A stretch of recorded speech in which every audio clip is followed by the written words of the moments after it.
You wanna go back to a place where we can hide. You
from the legends of memory and storage. Crucial brings you the ultimate performance in gaming. Legendary products. Precision engineered. For speed and stability. Crucial ballistics.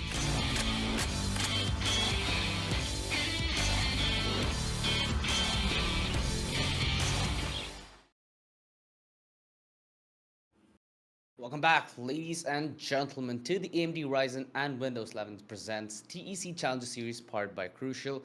This has been a very ecstatic tournament, but we still have Lethal Esports left, right? Now, what I'm looking forward to here, Universe, is the progression of Lethal Esports' story, because they have a chance to take vengeance, at least a revenge matchup to some extent, of what happened in the Community Cup last month, as the winner of this matchup heads on forward to then duke it off against Metal Esports. It's going to be an extravaganza. How are you feeling this evening, my friend?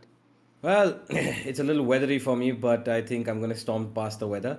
Don't worry, I'm going to try and keep up my end as much as I can, but this is definitely an exciting match because no matter a cold or a fever, nothing's going to stop me from casting this one because I'm excited to see Lethal Esports on the battlefield. And of course, Triple Q, who have been quite, an interesting team since we've seen them come up because we didn't expect, I honestly didn't know who exactly Triple Q were until I saw the names of Iron Q, Pasha Sahil, Buster, Bones, come into this. And honestly, it's been a very good journey for them. And they're at the very top right now. And well, this has to be a comeback for these players who've been, kind of out of their zone for quite some time now.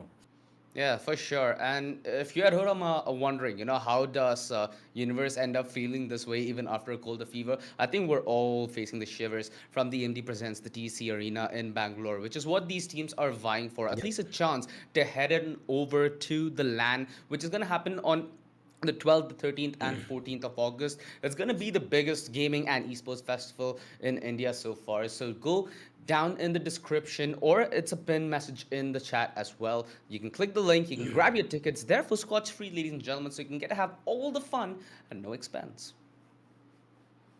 Yeah, indeed. And you know it, we're going to be there as well. So if you just want to pop in, say hi to a couple of players, not just players, you've got a lot of people coming there. You've got top 4 teams from this, competition who are going to be moving into the LAN. And of course, a lot of interesting stuff that will be happening aside from the main Valorant competition over there as well. So make sure if you are anywhere in India and if you can make it to Bangalore, go ahead and register right now. Get yourselves to the LAN. Maybe if you are lucky, you could see these teams play on a first-person basis. And talking about what is going to be the timeline of these matches, you can see it right there. It is. We are right now on the quarterfinals. And we will be having our finals tomorrow, which will decide which 2 teams from Qualifier 1 will be heading to the group stage, which start on 23rd of July. And in between that, we've got from 16th to 21st, the Qualifier 2 beginning. So we're going to be starting off what we just had in the last 5 days, right up again. And we will go ahead to find out our last 4 teams who will be making it to the group stages. And from there, we will have just the top 4 move ahead to Arena. Yeah.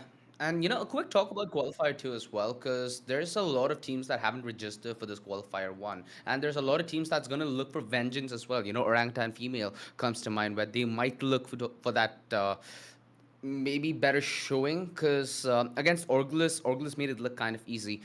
There's a lot of prestige on the line, but there's a lot of moolah as well that we can talk about, right? Because the prize pool, it is something that these teams are going to have in the back of their mind. It's something that, alongside the prestige of taking that trophy at LAN, you will get a chance to bag that lion's share of 7.5 lakhs.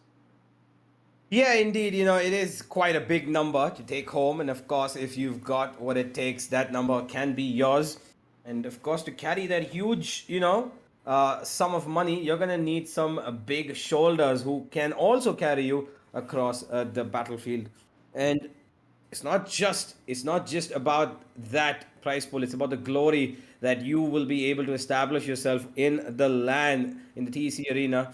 But yeah, this has been quite, an ecstatic build up till now. The Challenger Series has been underway from the Esports Club for quite some time.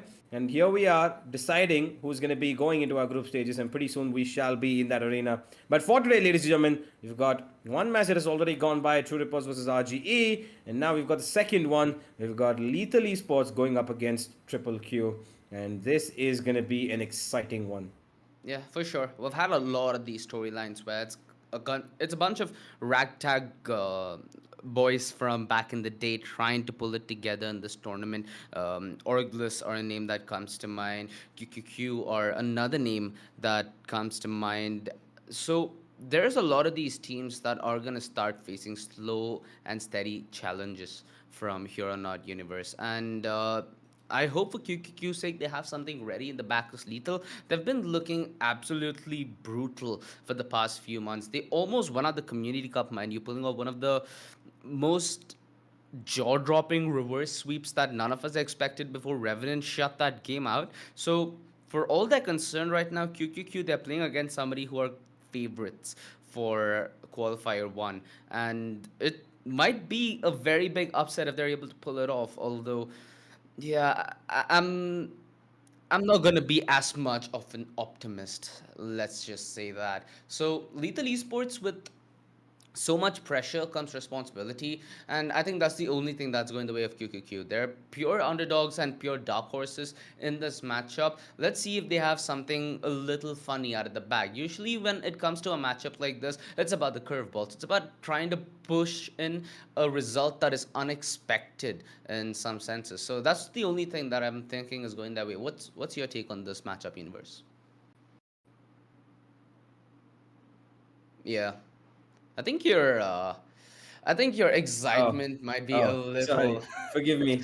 Forgive me. I think that Lethal do have a better chance going into this matchup because I believe that Lethal are a much more of a well-rounded team because they've been together for a while. They, practice together at the boot camp. While one or two of them, might be coming and going in, this team has become a very well-rounded structure. They're trying to break Yep. into that upper end of the tier one, and I really love the way Lethal play. They've got structure, they've got discipline, and they've got everything that needs to make them a super team. But on the other side, Triple Q are a team that's been formed pretty recently. They have been players who've played together. And For a let's while. talk about the maps. Let's talk about the maps while we do continue this conversation. Is that they've been together for a while. They've been players who've played together on multiple teams. Combinations of them, two players on one side and another three on the other. It's just been like that for them. And now they've come together where they've been for I think over a month, where they've come to this Challenger Series a little bit more, I would say unprepared than Lethal because Lethal as a team have been together for the last about a good amount, at least 6 months, and Yeah, the they've core. stuck with this. Yeah, the core has stuck, and of course with the way that they are playing, we saw in the Community Cup as well. It's a very good structure that they play on the basis of. So Triple Q should be on guard today because this is going to be a difficult best of three. Yeah, so the maps are as they stand. Bind, that's picked by Lethal Esports. You have Haven, drafted in by QQQ, and the decider on Ascent. So a pretty vanilla matchup is going to be the staple maps that we are going to get to witness from either end. Haven, mm, again, for a team like QQQ, I'm never really a fan of Haven.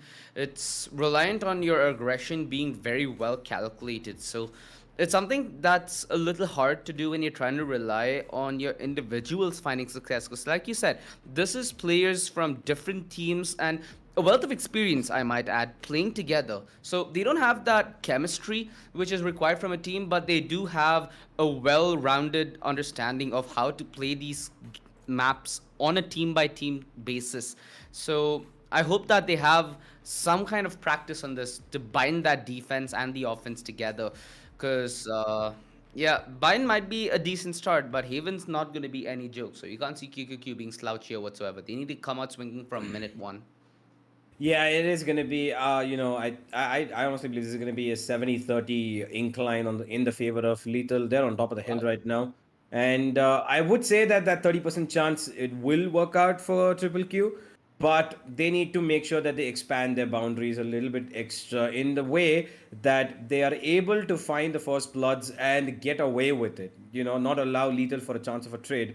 And that only comes through one man who can play that operator role, and that has to be the one playing the chamber, which is Bullet, because Bullet is, a pretty technically gifted player. He's very good on his, flexibility role, and him on the chamber now should be, I think, what is the factor that should determine what we will see in today's map. Because if he's able to perform with his operator, with the tour de force, teleporting away, not allowing Lethal to find the first frags, then that will be something that they should be working upon, the man advantage. Because right now, it looks like they're fighting for it and they're going towards Hookah, and they've pushed it very heavy. With this push, they're trying to get a little bit of extra value early on. Buster, never give up, as well as Bones, all three of them here. But they're instantly discouraged because single amount of damage has been done by either side. Yeah, the utility dump though has to send a message to LE that there's a lot of members that's trying to get control of Hookah. Hence, the defense towards Ace should be substantially weak. Although that's something that they're not looking to exploit just as of yet. Surprising. Because they had control towards Shars. I'd assume that's the given play. And they look to try and make a gamble play. They are hoping that off the bat of that aggression, not wielding any kind of information, that is going to be a passive stance. That's not the case whatsoever. They're trying to play the off angle here, and Lethal Esports have been diligent to clean this off thus far. A beautiful bait by Android, as it made Bone second guess himself, but he's not going to get the better end of Buster. The trades go evenly, and so far it favors Lethal Esports as they're the ones who got the advantage walking in. Now, it's a 1 versus 2. And the only one alive is that chamber. That's Bullet. You mentioned he needs to come off with a very, very strong start. Well, this is something that I'm doubting he didn't expect from the get-go. The white swing. And Sensei puts an end to it. You'd assume Bullet would want to take that fight because of the Headhunter, but nah. That is a very, very close play. But Lethal Esports, the only thing that kept them in control, their universe, is the fact that they are the ones who started on with the upper hand. As long as you start the trade, you end up with the numbers advantage at the end. That's exactly what the attackers are trying to gain from that kind of bargain, which they got. Oh, well, the one thing that I am concerned about, the way that this round just went by, Lethal were not at all humbled or pushed back by that push from Hookah, right? They held their ground so well, but yeah, Bullet!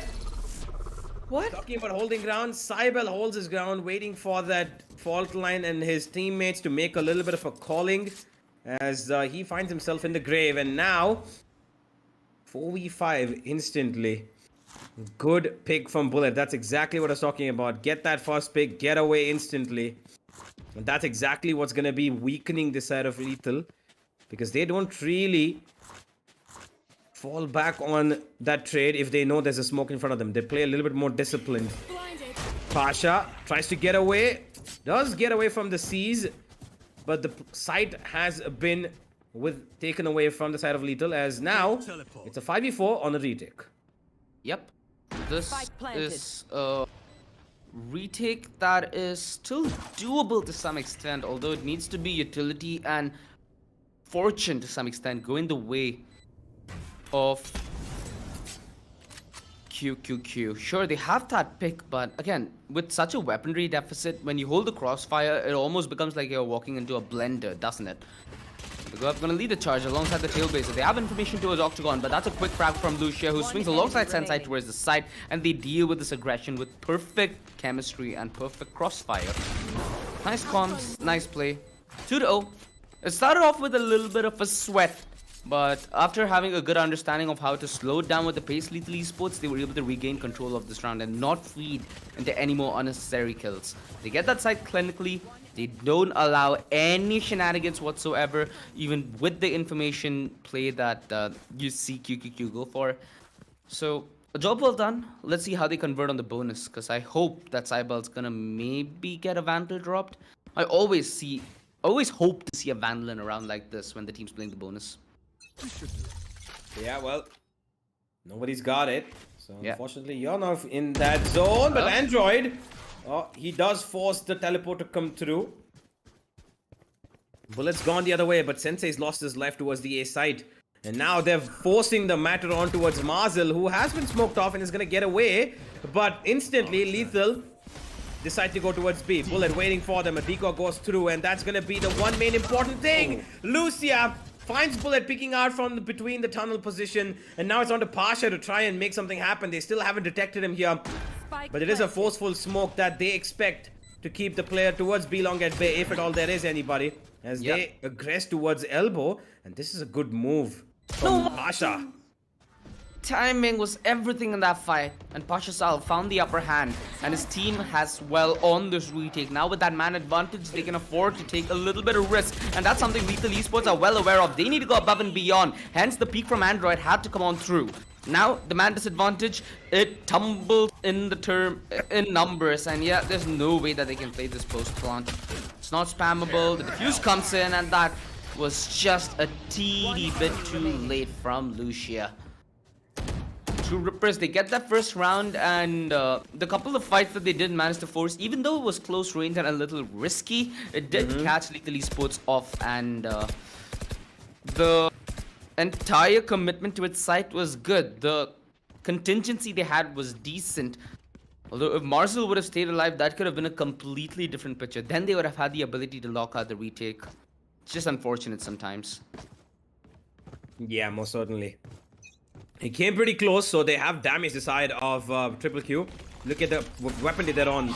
2 Spectres, a shotgun as well. Wow. And Sensei dashes in to find both of them towards Showers. And they've been washed up. 1 man left on site, and it is Bones who's coming in for a bit of a clutch play, but he's got trouble on both sides. Sensei dashes into the side, and he's going to probably find him towards Pocket. As out comes Cybele, and he takes care of him. An open sight thanks to Sensei, as he doubles up. And now Pasha Sahil and Bullet left with rather secondary weapons in nature to clutch this in a 2v5. Not likely for it to happen. One of them already spotted and smoked off of this site as well. Yeah. The reason we lost our nuts with that play, ladies and gentlemen, is the fact that Sensei had to dart past the paint shell to get such a play to function. Otherwise, that would have fallen flat. And the heads-up awareness on this man to pull off such a play is just brilliant. Catches everybody from QQQ off guard. And an important round, now lost out, right? This was something that QQQ could have used to fight back early and gain a lead. And maybe even break the momentum for Lethal by them taking the lead. So that's out of the window. Lethal Esports have the early half of the first half for this first map covered. It's yet again going to be another eco universe, so Indeed. there needs to be more of a decisive approach to how they try to win this. They need to allow Bullet to just calculate the way he wants to play aggressively and maybe facilitate that with absolute commitment. You need to get a significant amount of utility if you want to outweigh the weaponry deficit. And people like Bullet can go aggressive to find that kill. No! He had that Defos in the back pocket because of that orb. If only he had a little cover. If only he had maybe that sky smoke. Oh, okay. Pasha's out of the sky, doing decently to hold his own. Well, Pasha's got one, but he's not going to be able to follow up on the reload. Out comes Never Give Up from behind, but Cybele takes care of him. The classic, even at that range, is a 2-tap to the head. And if you miss both those taps, or even if you miss one of those taps, you're going to be in big trouble. 78 damage. It's really annoying when that happens, you know. The classic. It is when that triple burst hits, you're like, oh my god, that is a great shot. But the minute you're behind somebody and the classic hits one headshot, you expect, oh okay, you know what, I'm gonna get this kill. But then they turn around, they've got 78 damage to themselves, and they're like, oh wait, I still got half my life left, and they kill him. Classic is a classic weapon. This push has been delayed well though by Cybele, and he ends up reaping all the rewards. The fact that they pushed even despite that fault line, it was questionable for them not to check the right side. Yeah, so Cybele distracted them perfectly, but here's Sensei trying to play on the back of a distraction himself. He didn't check that corner, and Never Give Up's found 2. He might as well look for a third. Gets away just about in time. The aftershock will keep him at bay as they teleport away. Hoping to put down an ultimate as the Seekers are split across, which has been deployed by the defense. Pasha Sahil now confused as to where exactly this attack's gonna come. Android takes one down towards shot. Might want to teleport away or maybe fake something out, but out comes Bullet, but he misses his shot. The tour de force not connecting. A blind comes through. Never Give Up here as well, but he's gone down less than 1 HP. Ooh. And now it's not a Bullet. But alas, they are dead. Never too late to connect those shots. You've got 5 bullets. Even if one of them connects, it's a value given. He connects 2 of them. 2 and 4. And the side of Triple Q, don't let Lethal get away with everything that they do. Yep, finally. You have not seen much of a rebuttal. And that play from Sensei should have maybe checked the left side. Although, doesn't have eyes on the back of his head now, does he? A little bit of fortune goes the way of Never Give Up, and he's able to take every opportunity that comes his way. Although, there needs to be a more systematic approach for how QQQ want to start winning rounds on their defense. This aggressive play, and this time it's Bullet. Lucia, waiting to administer that bullet. Although that aggression's yet to face form. They're just waiting. It's almost like a Mexican standoff here, which is yet to take its shape. Yet again, this hit towards A. This time, Sensei checking the right side yet again. And he's over-aggressive. He still finds success. The fact that he's not instantly decapitated by Buster is a huge mistake. And they hear the flank. The Rolling Thunder is absolutely perfect. And Never Give Up still able to find that kill. That is criminal. The showstopper puts an end to Marcel. And there goes the man advantage down the drain. Lethal Esports in a lethally bad position. Pasha the Hawk destroyed. And that ends up being his problem. Cybele finds that upper hand in that fight, and now it's a 1 versus 2. Cybele, crucially low on HP, which makes this a doable ask. It's Buster on the other hand. 6 frags in total, and he's looking to come home with the clutch. The dink, and it's the betrayal of the Phantom that eludes his chance to find success. Lucia, he backs that frag, he backs the round. In a round filled with uncertainty, this is a heartbreak for a way QQQ lose it. You gotta hate it when that 140 damage happens and the second bullet does not connect. It's just really, really frustrating, and I'm pretty sure everybody who's watching, including us, knows exactly what that Phantom feels like, and that's exactly why you see a lot more of a Vandal play come out, you know, recently. As my man OG himself actually told it to me. Some of the primary weapons of sort, but here's Android looking to be the primary entry into the side. He spotted out one, doesn't know where exactly Buster is, and he could be a troublemaker here. But now he's been spotted thanks to the Prowlers. He's being imminently spammed upon, and Android will find his kill. Bones on Heaven, throws down his own Prowler, gets away, okay. He does not get away from Never Give Up though, who comes from the land below. But Sensei and Marcel are here to clean stuff up. One trade is coming in from the hands of Bullet. No more, it seems. It's still brought down to a 2v1. Doesn't really have much HP to work with. That Molotov's gonna buy ample time for Lucia to go the long way around Shars, and Sensei more than capable of taking this 1v1. Oh, they actually committed that orbital strike, alright. They wanna take it, they don't wanna risk it for the biscuit, and Bones just should be happy with taking that TP and saving that Vandal as opportunities are scarce. And so is the money for the side of QQQ. The reinvestment's gonna be there, alright, but it's not gonna be looking all that pretty in the bank thereafter. A couple of people might need to compromise just the TD bit in terms of utility. Although this undoubtedly is gonna be a very crucial round in the first half if you're a supporter or QQQ whatsoever. Because the half's starting to slowly fade away, and this is their only chance to bring them back in a position of relevancy. Yeah, that is true. Now, 2 and 6, Lethal pretty comfortable on Bind on the attack, and we've seen this before multiple times.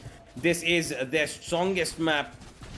One of their strongest maps as they head on towards B-Long yet again to make an execute.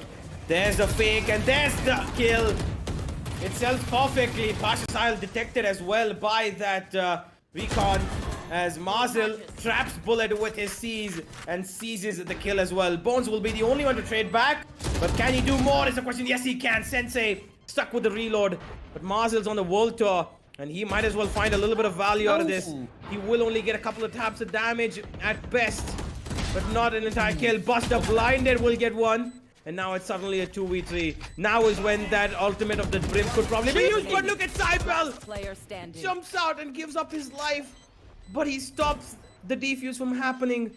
And now it's on to Lucia. All he needs to do is play around with time. He's just moving up and down. And never give up. Sticks it to the half line. But he cannot hit the goal. It's going to be 7 for the side of Lethal. As Lucia peeks out being very, very bold. Oh, it's a perfect decoy by Android. Ooh, what a debate. What a debate. If Marcel would have gotten that frag all the way through defender rotation, that would have also been an extra nightfall that they had to use in the bag. And mind you, that was Cybel's flash that cost Marcel's life. So, a lot of questionable utility usage in the last round. But a lot of them ended up working out. So, have to give it where it's due. But now though, a quick rush towards A yet again, but this time it's a burst on through shot. There's nobody coming in through lamps whatsoever. So nobody expecting this pace here from QQQ. They managed to get one frag and fall back. Lucia almost took down Android. He's now down to half his health. But they still have the numbers here, Lethal, which is slowly starting to fade away. Okay, 2 Nightfalls in 2 different directions as they try to find a little bit of value. And they've taken out Bones. Their push does wield them what they need, but it's a 3v3, and Bullet might be on the trail for Marzel to come into a shot here. He's got 2 places though, one's towards his left and one's towards his right, and Bullet finds both of them.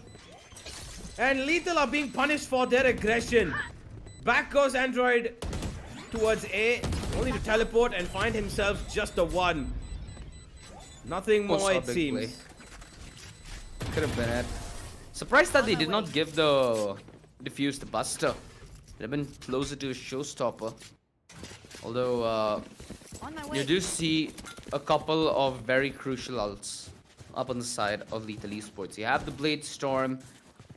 You have the ult on Android yet again. You have the Rolling Thunder. Opportunity here, Lethal Esports, to pull something unique out of the bag, and it seems like that's what they're going to be after. Well, they're going yet again towards that A region. Nice come out and a nice cause damage. There's one more door. He's blinded and Android gets the perfect kill. His decoy has been doing wonders.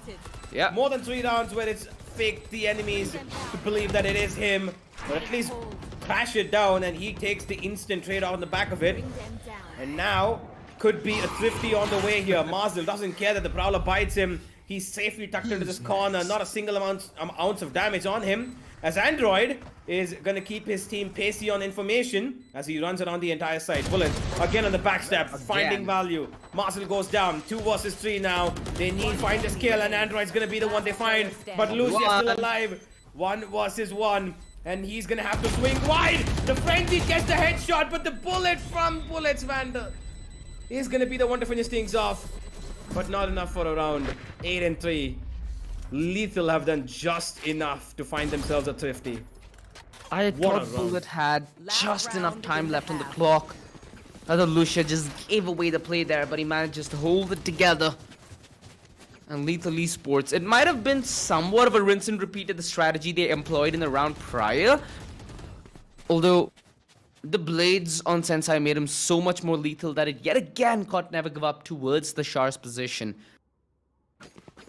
And mind you, even though Never Give Up did end up biting the dust, Buster wasn't in any better position whatsoever. So him getting taken out by that decoy, yeah, things ain't looking good whatsoever.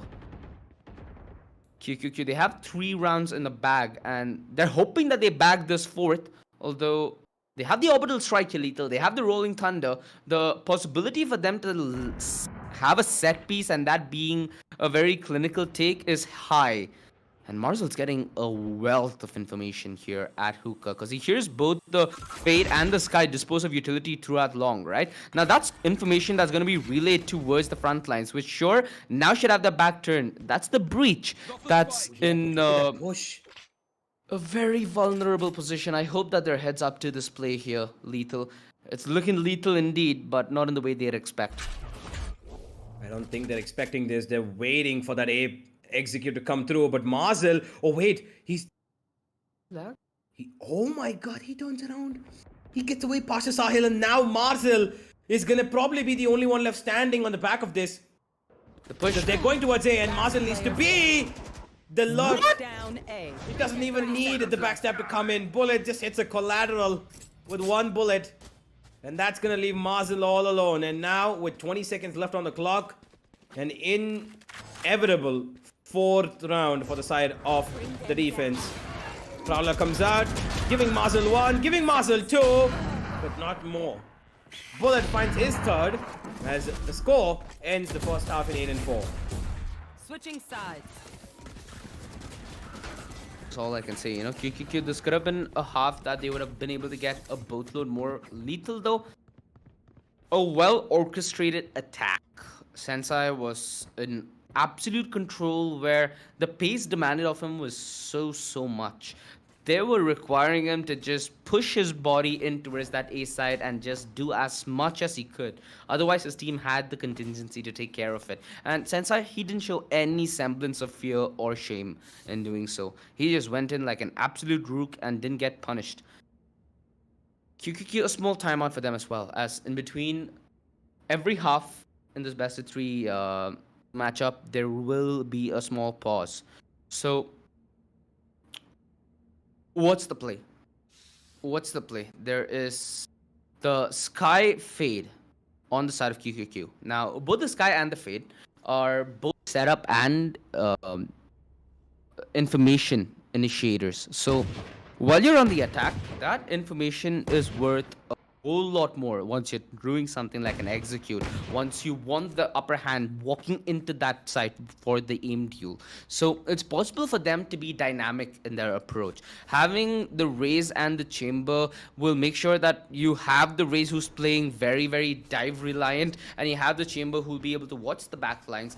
So that's an added benefit. They have the Brimstone as well, so you can rely on that Stim Beacon to up the pace a notch. You have Post Plant on the back of the Orbital Strike and Molotov. There's a lot of things that QQQ can do with this draft on the attack. And they don't have many rounds. So whatever they come out swinging on the pistol, I hope that they have the best save for the last of this map. Well, let's find out. They do have this 1-minute tactical timeout that they will be using to the best, I believe. On the defense, it is a little bit difficult for the side of Lethal, I believe, because their attack flourishes. I've seen this multiple times where their combination with the Breach, the Jet, the Fade, and of course the Yoru just absolutely gives them so much value in terms of firepower that they execute all of their W key strategies, as we've seen. And it's of course wielded them results. 8-4 that they've come up. One thrifty in the middle of those rounds as well that, you know, was very well executed. But now, with them on the defense, they've got a Raze to worry about, who I think is going to be a little bit of a problem.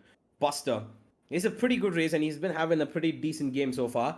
And I think he's about to step up on the attack, because his grenades are going to throw a lot of damage towards the side of the defense, because they've got no particular grenades to counter with.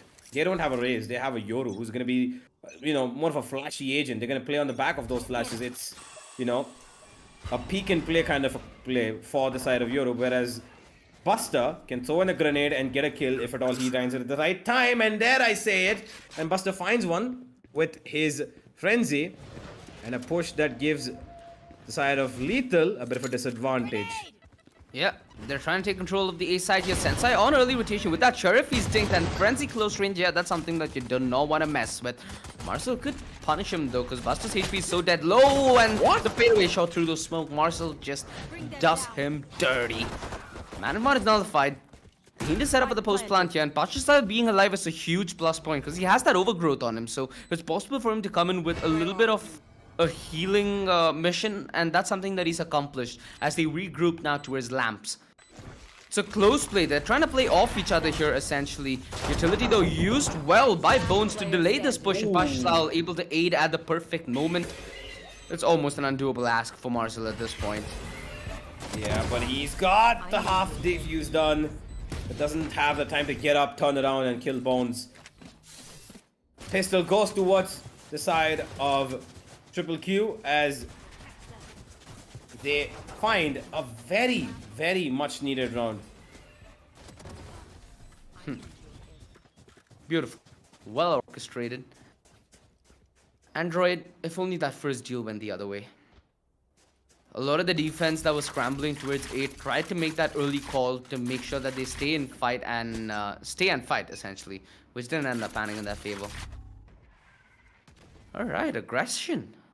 This is a 3-man aggressive stance towards B. And it's a very passive approach that QQQ are trying to employ now. They want to essentially see if Lethal Esports are going to extend themselves to a fight due to that weaponry disadvantage. Maybe the element of surprise. You can see Lucia certainly banking on it with a shotty. I know you're going to be excited about that for one universe. Yeah, it is the best weapon in the game, of course. And okay, that boombot's just... Alright, that boombot's having fun on its own. As the side of Lethal are still holding their ground. A little aggression shown, yes, but not entirely. They're holding their angles. As now they're getting desperate for information. And that gives Marzel a little bit. 4 players moving in towards that A side as they've got grenades flying in. And players along with it as well, as Sensei holding down this angle, being pushed off by the satchels, but not enough for him to get a kill. Sensei finding 2, but passes Sahil and Bullet will take 2 back instead. Bones adds on to that tally of 2 of his own. That leaves just 1 man standing. Sensei almost pulled off a brilliant clutch over there, but it is Bones, Bullet, and Pasha to get it back for their teams. 2 weapons dropped, but that should be good enough for Lethal, to be honest. Yeah, Sensei tried his very best there, like I've mentioned. Also love the way Buster was playing around with his food. He knew that there's somebody there, just didn't know what kind of surprise beholded him. Not a delightful one from his rude awakening. Although Lethal Esports now on the investment. They have everything that they need to work with. The only difference is the strategy now going to change. We've seen Android that he likes to play it aggressive in this defense. At least that's what the opening segment of this half does suggest. And that's a story that's changed relatively quickly. He's now just sitting true with that ace side. And QQQ having a keen interest towards any aggression towards A that they can thwart out. Although they're being vigilant in their approach, they are trying to root out every single off angle, and they're trying to play this as contact as humanly possible. Now comes the utility though, and now comes the close off angle that might be of avail. Ooh, he gets away. He thought he's going to be in a bit of trouble, and Bullet gets away, and that's going to actually cause a lot of trouble for their team, because Bullet probably could have traded off Android in that corner, and he just jumped out. And then that gave Android a bit of time to reposition his aim and reposition himself, giving himself the confidence to peek out, and Marzel comes to his support. 1 teleport. If Bullet would have stuck his ground, maybe he could have actually gotten that kill. They try to go for a quick play on the back of that TP as well, right? You notice the other player instantly jumped into the TP with him. So they try to play that quick there. They had no clue though what's lying in wait at that B side. You can't just risk it all in a match like this. That flash was dead perfect, and that should have been a kill for Android, although either missing their mark. So they get away scotch-free. And that initial aggression towards Hookah, now that's deterred. They're trying to make a quick play towards A, anticipating early rotation, which is not going to be the case whatsoever. Marcel, a Prowler, slight deny, but they're not going to be put to a halt just yet, are they? They have that A side, they dispose of a lot of utility, and Lethal are still at doorstep. Well, they've got the plant down here, Triple Q, and that's most of what they would have expected. As Pasha finds a kill through the smoke as well, and that's just the cherry on top of the cake. But now they've got big cake to eat up.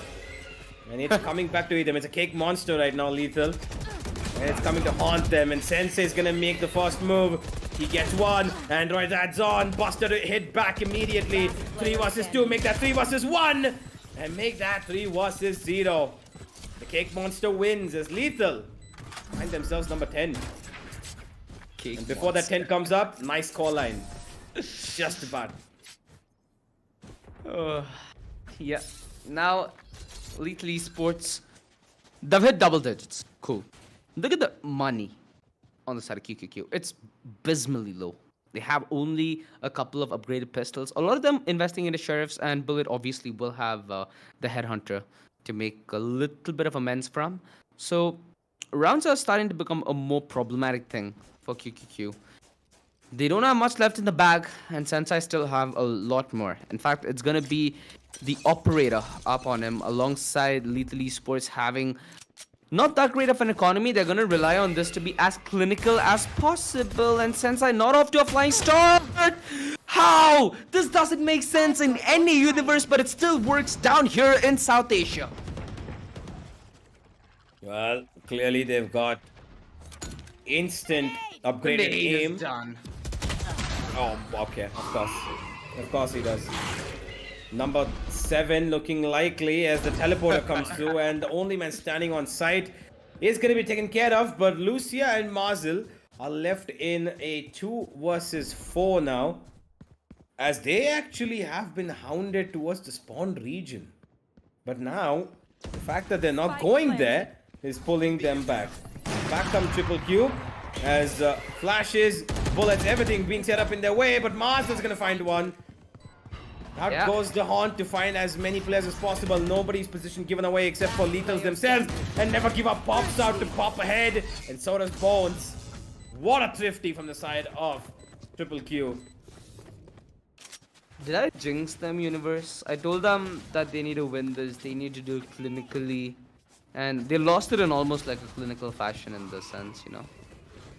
Feel bad for them. Well, crosses. Our stuff's made up by witches, boy. Are you a witch?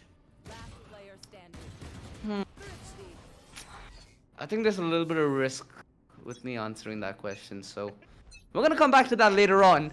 As we get a chance to see Lethal Esports finally invest into that bank, right? Now they're in a position where they have to make a half investment. A couple of Spectres up, Sensei has that Blade Storm up and running, has enough dough in the bank to then reinvest into an operator, and you have Marzel with half armor Vandal. Lethal by no means are out of the fight, but they're not in the best positions. Let's just put it that way. Alex is off angle. It's gonna rely on Bones to maybe overextend on the fight with Sensei to then take advantage. Oh my god. That's like a Will Smith experience. Oh my god, okay. Hey, yo, okay. Well, Will Smith might not be the hero here, but Sensei definitely was. Gets one. And Buster does get put off by his position thanks to that flash from Cybele. So they're keeping them at bay right now. Triple Q not keen on extending way too much, and Mazel will punish them even for the slightest of peaks. The ultimate from Cybele comes out on the other end, and he's throwing in every piece of utility that he's got to keep them from entering this B side. But Pasha is unrelenting. Cybele will trade back in the form of 1, but Buster gets him back.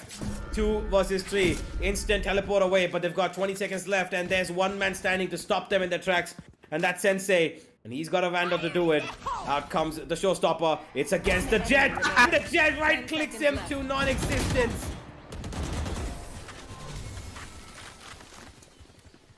What is this round, universe?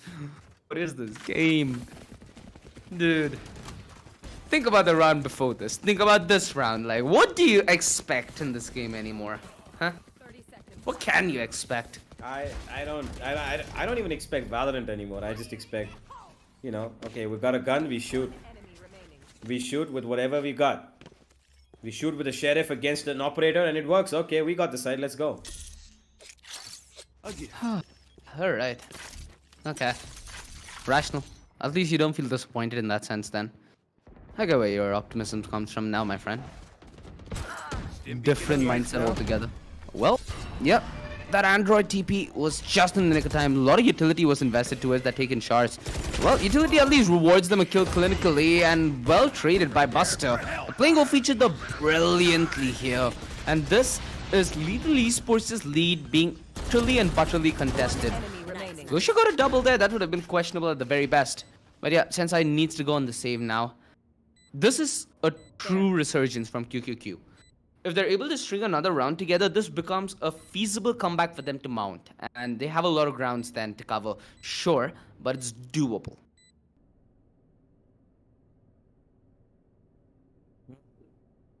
It is doable, that's for sure. But it is a difficult task because Lethal have been switching up their plans every single round. They're not sticking to one particular pattern of play, not one particular discipline of play. They aggress shower sometimes, they aggress B long, and they're working it pretty well, to be honest. And with this 8th round that comes in, it's still miles away from being where Lethal are. 3 rounds. And Lethal are just 2 steps away from sealing the first map in this best of 3. So I'm just concerned as to what exactly we can expect from the side of QQQ, because the one thing that they need right now is consistency in these rounds. They need to find the kills that they require and keep holding on to that man advantage, because Lethal are a little bit difficult, you know, as a team to play when they are a man down. And we've seen that a couple of times now. And Sensei, as soon as I say about man down, he takes down 2 of the opponents. I took that personally. Well, clearly he did. Android makes it a 3rd. Goes out for searching for a 4th. But the remaining 2 are keen on taking that spike back. An ultimate available. The dimensional drift if he chooses to go into that dimension. For the moment, he wants to just flash them away. Perfectly blinded as Marzel finds room to come in and wriggle towards behind the opponents. There comes the fault line and there comes the kill. Android and Sensei shut up everybody coming towards that shower region. And now for them to head towards Haven, all they need is 1 more round. Things don't look all that Gucci for QQQ on Haven as well. That's the worrying part for me. They had a decent performance in this first half. The second half was, I'd say, to some degree, even better. I wish we got to see QQQ start off on the attack. Because it feels like at least on the attack, there's a little more semblance of hope. But even that seems to be fading away due to the deficit that they need to climb. Bullet. Oh, wow. Gets outdone by Marzel at range. They punish Android, sure, but they still need to find more success, which Marzel ends up giving away in a silver platter. A lot of utility disposed, but it's still down to just 3 versus 3, and Sensei, he's feeling like a menace with that shorty up close. Lucia anticipating that push on the back of that Molotov, just spams it down to oblivion. Is this the end? Well, doesn't seem to be. Pasha finds one instantly. Says no.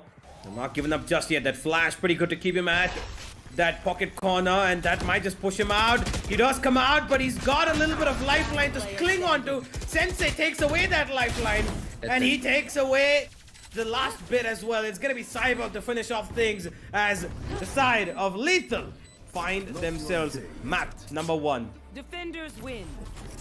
Whew.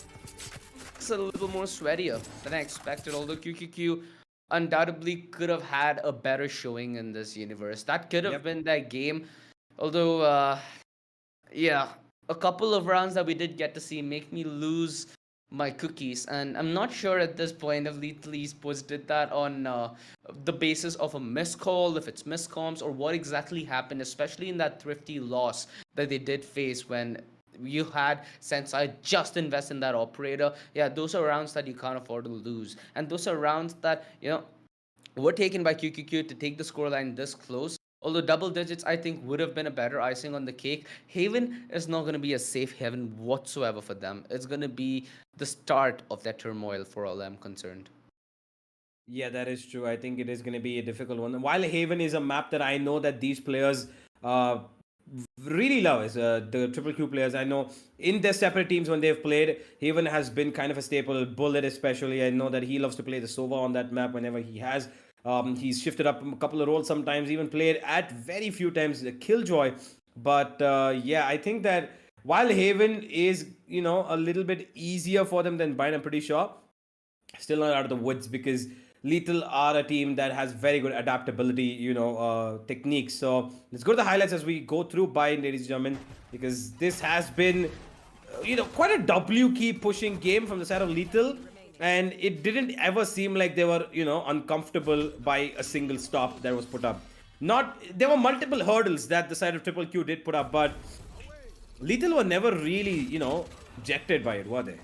Yeah, I think the main reason for that universe is the fact that ever since the pistol, right? You saw Lethal Esports not feel discomforted by any fight they take. Only due to the reason that whenever they do, they're the ones with a glaring advantage as they walk into the fight. The way they do it is a very, very methodical approach, and even when they're gonna enter uncomfortable circumstances, with that approach that they employ, they put themselves at the cusp of having as many opportunities to get that frag and set up their teammate to get that refrag. And if you just play the game of refrag like I've mentioned, you end up walking away of a certain vicinity with that man advantage. And when you're playing the attack, that's most of the times what you're going to be bargaining for. You never saw that bargain being denied by QQQ as they were on the defense duty. In fact, they were just hoping that sometimes the trade goes even and they lose the side. That's not really a viable way to play the numbers game universe, just due to the way that tactical shooters work.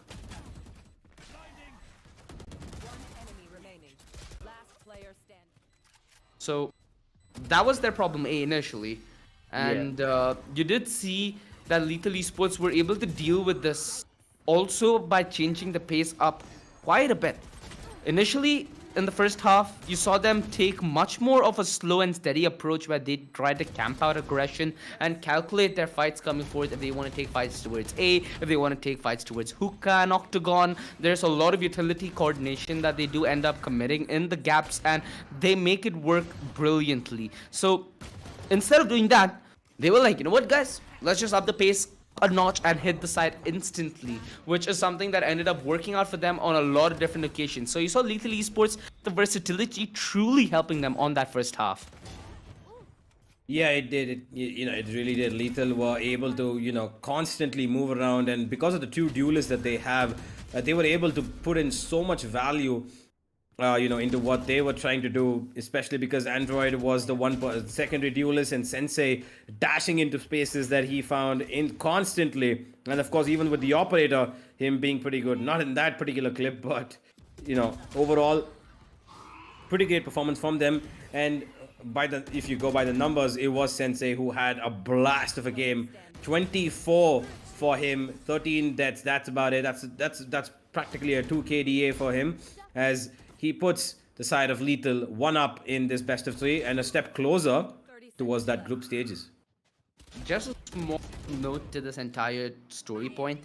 Sensei has 24 frags in this matchup. And the next closest member to him is Buster on 17, who is the Raze from the side of QQQ, who also had a delightful game. I think we didn't get to mention Buster's performance enough throughout this matchup because it was well denied by the side of Lethal Esports, right? One of the primary talking points of Lethal Esports is not only their structure, but also the solid game plan that they have implanted. They deny a lot of utility, they play around the utility so often that Buster wasn't simply able to get the same impact that he would have hoped for when he's playing an agent like that Raze. So, yeah, if we see something from Haven, I hope that we get to see a lot more from members like Bullet, from Pasha Sahel. Bones is a very, very talented player that we got to see play previously for True Rippers, but he's now on this QQQ roster as well, trying to showcase what he has in his bag. Against Lethal Esports, though, all I can say is good luck.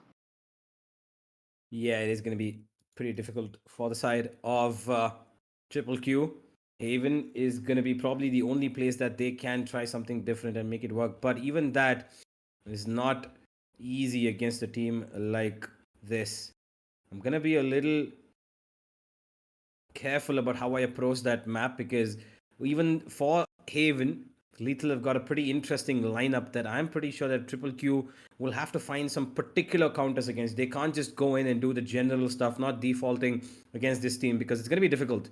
So, yeah, for now, I really hope they take their time, think up about what exactly Lethal are going to be, whipping up in this game, because Lethal are a pretty unexpected team at times. They can switch up their gameplay and they're very comfortable with it. They have players who can play multiple agents. And talking about multiple agents, it has to be now Triple Q to show their versatility as we go into Haven in just about a bit. I'm going to go take a cold medicine and come back, ladies and gentlemen. You don't go anywhere. Grab yourself some food, some drinks, whatever you call it, on a Friday night, because we've got a lot of things to do. Forgive me, Thursday night, and as I'm losing my sense of time, space, and everything around me, I'm going to go take that medicine. I'll see you guys in a few minutes.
From the legends of memory and storage,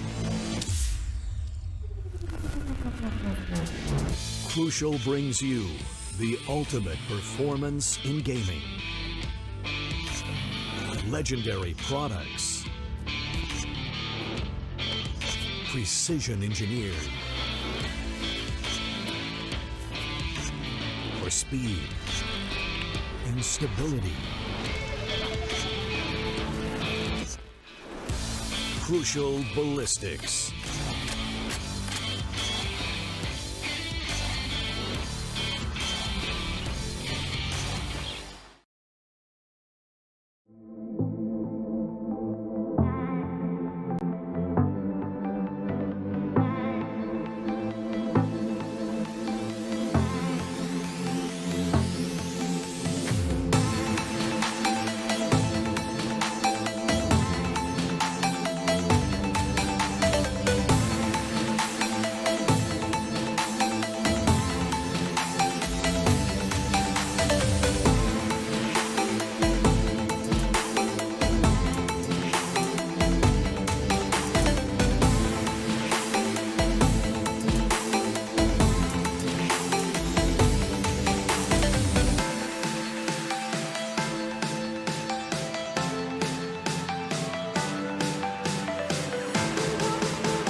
legends of memory and storage.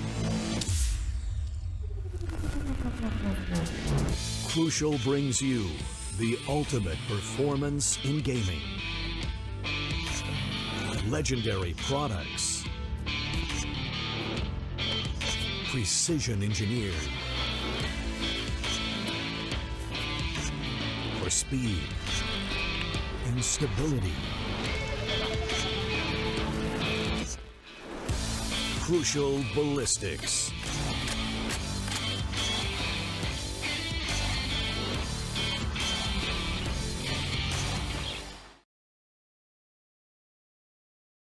Welcome back, ladies and gentlemen, to this matchup as we are going in with map 2 of this best of 3 here at the AMD Ryzen and Windows 11 presents the Esports Club Challenger Series powered by Crucial.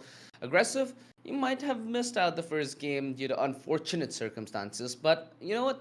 Lethal Esports, they didn't make it that long. It was a 13-8, sure, but a lot of the rounds that Lethal Esports won, both on the attack and the defense, were rounds so that we won with absolute conviction. And I don't think they need any more convincing to be favorites on Haven here, as QQQ now are in a position to bother. Being a map down, yeah, not the ideal place to be in, so we might get to witness that revenge matchup in that semi-final where Medal are awaiting the winner, and Lethal Esports versus Medal. Ooh, I'm already getting the shivers, man. How you been? I've been pretty good, but at the same time, when I got called over here because whenever I was feeling a little bit under the weather, I was surprised to say the very least that the match scoreline wasn't a little bit closer than it already was. 13-8, not really the expected scoreline when you consider the incredible match that Oracle has had versus QQQ. Lethal being on the much more back end of a lot of these plays. They're not really the ones that you would expect to take down QQQ this easily, especially on the map of Vine, where QQQ are known to be quite a powerful force. But again, we're talking about Lethal Esports here, who have proven themselves over and over again to be the masters of these close proximity maps. And now that QQQ are going over to their own favorite map pickup, things could be a bit more spicy because finally we could be witnessing a resurgence in the way that QQQ like to play. Their slow, methodical, systematic gameplay based play style can finally give them that edge because Lethal Esports, yes, they know how to traverse around the map properly. They know exactly how to gain advantages in fights where they have no business winning due to their Yeah. cool, calm synergy between each other. But you're going up against a team that have a what, like 5 to 6 years worth of experience playing together. That is something very difficult to beat, even though the team is just newly formed. Well, understandable. And let's talk about the veto as well, because Lethal Esports, this draft is something that we've seen from them on quite a lot of occasions. They love to breach. They love the breach on this map. Sky is something that they've thought about a couple of times. They also play the Fade and the KO on this map. Marcel, we've seen him play the Chamber quite a bit. So this is a very standard draft that's coming in from the Lethal Esports. On the other side, we have a Silva, which is something that used to be staple on this map before the changes that he received, what, like 2-3 months ago. We have Pasha Salal on that Astra, something that we see a lot of teams like even Revenant Esports pull out at the back. Jet, no surprise there whatsoever, because Buster is still yet to load into Sagent. And if that's not a Chamber, which I'm assuming it's not going to be, I'm just thinking out of the back of my mind, what could it be? Yep, a Sentinel. So they have Killjoy as an option. Oh, a Cypher. Okay, that is quite the draft. It's been a while from since I've seen a Cypher on Haven. It's a viable agent, don't get me wrong, they're aggressive, but when you're gonna go up against a Silva, that's a very common counter on Haven. Usually when you have a Cypher against you, there's very common shock darts that you lay in place to destroy the utility. So it might be a curveball. I'm hoping that there's something more of a punch packing behind this Cypher draft. I'm hoping to see something creative from QQQ. Normally, we do expect a chamber or maybe, A let's Killjoy? just say a killjoy. Yeah. Primarily, these are the two pickups that are here. But the Cypher is actually quite powerful due to the defensive setups that you can go for. The Cyber Cages give you ample amounts of value, and you can easily push into avenues that you have no business being in just due to the usage of one Cyber Cage. Then the Jet Smokes are readily available for site entries, and you can hold on to it for as long as you possibly can, without having to use it. And that allows Bullet to be a lot more self-sufficient because the Cypher is the one setting up his team for a lot of these aggressive pushes moving forward. Plus, you have to convey the impossibly strong defense a Cypher can do over towards the A side if you don't want them to hold the C side and garage. A side Cypher plays are possibly a menace for this particular map. And this is why Haven was historically known to be one of the best maps for Cypher next to Buy. Yeah. This is, however, a situation where Buster on that Cypher needs to start on the attack rather than the defense. And, in all honesty, The Cypher is questionable. yeah, Buster on the Cypher might be questionable, but the draft that they've put together, I feel like is very defense oriented. And the setup that they can do is not only good on the attack to some extent, but the retake is what I'm fearing aggressive. Look at the amount of utility they have in the back. Not only do they have the Breach and the Sova with a lot of flush utility, but you add in an Astra on the back of that, and suddenly you get a lot of utility to flush people out. You have the information of the chamber to, not the chamber, the Cypher, to some extent help out in the retake. Let's say you get a decent camera, or let's say you still have trips that you can use to watch the flank and focus all your attention towards the front lines. There's a decent opportunity here for QQQ to play with the power spike that their draft does offer to them. Whereas on the side of Lethal Esports, it's a little more well-rounded. Especially with that Sky, they have the ability to pace themselves here, Lethal Esports, which is something that they've been doing relatively well. Take a couple of fights, take the trades. If your players are down by HP and they are able to regroup, that's something that can be quickly sorted and dealt with.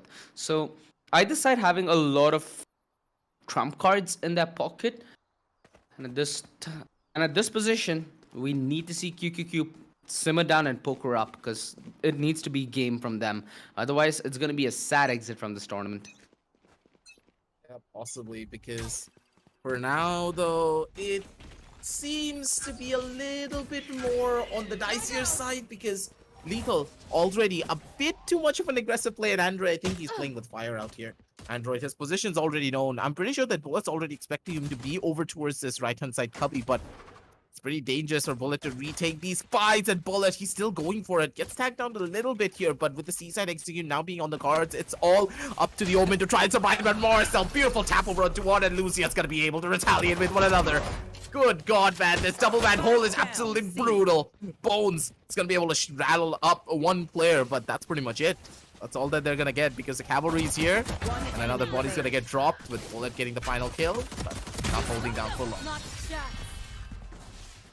Yeah, that double defense just shredded that hit. They were hoping that the numbers would be slightly in their favor as they try to sell that fake towards A, right? Hence, Bullet was trying to force that fight for quite a while. And Lethal Esports, they read that brilliantly. They saw that coming even before it was in play. QQQ. They try to make a call just purely based off instinct and commit rotations on the back of it. Sometimes, though, instincts can prove to fail you. You need to see, however, QQQ to not bow out of this fight easily. They need to do damage here in this bonus. Oh, the classic spam, and he almost found that kill, the Android. Although he does end up falling back into the loving embrace of that overgrowth, so he's going to be healed back up. Marzel, an unfortunate fight that he picked up against Buster. Sure, Buster's on low HP, but the numbers damage is exactly what QQQ are trying to do here, and, well, they've done it. They've started off well. Buster gets another. And that was Android, mind you, who was tagged down low by Bullet and Co from the very get-go. Sensei. A lot of this round is just unfortunate gunfights being forced by Lethal Esports and them paying the price fully for it. Planted. And Saipel is also lagged, and oh god, nature, Mother Nature and fate is against Lethal Esports from converting on this bonus, and Lucia finally has something to say. He's trying to make the difference here, but again, Cybele, he's just lagging out a little bit too much. He's trying to survive for as long as he possibly can. Maybe another frag should be good for him, but he's not really able to get much. Good timing over onto one. Has to know the last position of the final player. Has a shot of step to get into a forward position. 4 bullets and a dream. He should have enough to go in for the fight. Last bullet gets the headshot. Pasha didn't even know what hit him. 5 HP and a dream for the clutch. And Lethal Esports, they claw their way back after a pretty tough one. Cybele. That's kind of rough, but the man actually did his job. He got 1 kill, and that's all that he can hope for his squad. Aggressive. That was 2 versus 4, though. I know, that was way too close for comfort. Especially this one, the man at 5 HP. If he missed one more shot, he was gone. Exactly. Close is an understatement, my friend. That got a sweat. That's how. That's how gut-wrenchingly close it could have been. Although off the bat of a brilliant round strung together by QQQ, they have a very good opportunity to derail that early momentum that Lethal Esports could have gotten if they converted this bonus in a clinical fashion. They have a lot of reinvestment now to do aggressive. That means they will be on that Vandals for sure. You have Android and Marzalu who don't have money for that weaponry. You see across the board there needs to be a little bit of compromise. Lucia might just be content with upgrading his shield. Cybele and Sensei need to be content with lower weaponry. So it's not looking dandy and green over on the other side of the grass. Just because Lethal have this lead, it's a delicate lead that they now have to try and protect. Lethal Esports, a technical timeout that they had to call due to a couple of internet connectivity issues. Notably for Cybele, and if I'm not mistaken, all of them are in the boot camp, so it's a group problem, I may add. So this might take a little bit of time. I think you have a little bit of time for a breather, so this is going to be good for them. If they need to mount this comeback, which they're already a map down in this best of 3, this time could surely be used to mentally get ready for the journey that's up ahead of them. Other end of the spectrum, you have to remember with that last round was an equal, OG. Yeah. And they got this close, a hairline difference, when it came down to finally getting that clutch in and possibly getting a 1-1 scoreline. This will leave a mark on the members of Lethal. Yeah, you could say that they were lagging, they were having some internet difficulties, but not at the earlier stages of the round. They were still performing admirably, and the fact that Buster got those first 2 opening frags was phenomenal. Something that you do not really expect from a Cypher on that lurk with only a ghost. Marcel had the advantage, but the fact that Buster was playing so aggressively with his peaks that I don't believe anyone would be mentally prepared for a fight like that. It just doesn't happen. Just doesn't happen, eh? Talking about being mentally prepared for fights, we were having this conversation before the game started. I think it was me and Universe on this new kind of routine for you to practice, which is called the Guardian routine. And it's basically a warm-up regimen that you use the Guardian on the deathmatch server for about 3 death matches, and it kind of prepares your crosshair placement. It allows you to understand how the compensation needs to be at a close range and at a longer range, and the point-click accuracy that you end up getting from the Guardian kind of carries forward when you're using other guns like the Sheriff or let's say the Vandal, crucially. So it's something that I tried. Turns out that I'm absolute ass with the Guardian, so something for me to learn with as well. And You're much more of a spray player, so I think I'm more of a flashy player in that sense. The Guardian doesn't allow me to be that flashy. It's the entire ability where you're feeling comfortable taking any fight whatsoever, right? The ability that I'm just gonna spray them down regardless. Even if I don't get that tap, I'll be able to just adjust accordingly. So it kind of took me a while to get used to it. Have you tried that by any means? yeah, I primarily was a Guardian player for the longest time. Break's over. It's one of my more favorite weapons. I'm pretty sure you remember that I'm a Marshall player, and Marshall and Guardian have similar bases in the way that you play them. So Yeah. I thought you were gonna go down the lines of Chamber and the Headhunter, and that being very yes, similar. I'm the Chamber ranked demon, correct? Yes, sir. Of course. And, I was gonna say he's gonna try to be a demon on the side, but bullet. exactly. I think he got exercised instead there. Yep. And against Lethal Esports on inferior weaponry, the set piece kind of is a more safer way to approach it, as they did it with a lot of utility backing them. Something that they didn't clear was towards short, and that was Android, which they managed to keep under the rug pretty easily. Risha left all by his devices, and that's Bullet getting a quad kill, who now has his Blade Storm in his back pocket. So even if they get out of economy here, QQQ have the opportunity to still strike and in a lethal fashion with those blades. 2-1, a start for QQQ here on map 2. But they need to make sure that it's a lot more. And due to the way that previous round was, I mentioned that if Lethal Esports invested, their economy is going to be in turmoil. Well, they didn't fully invest, where now they've saved up for this round. Spectre on Cybele, half armor on Marcel, everybody having weaponry. So this is the do or die now for Lethal. They have the opportunity to hold on to their lead or give away the equalizer. Yeah, They spotted blue wanted to shit. hold on for that, but Yep. how did they know? I think they spotted just the cape. That's why not all heroes wear that. Yep.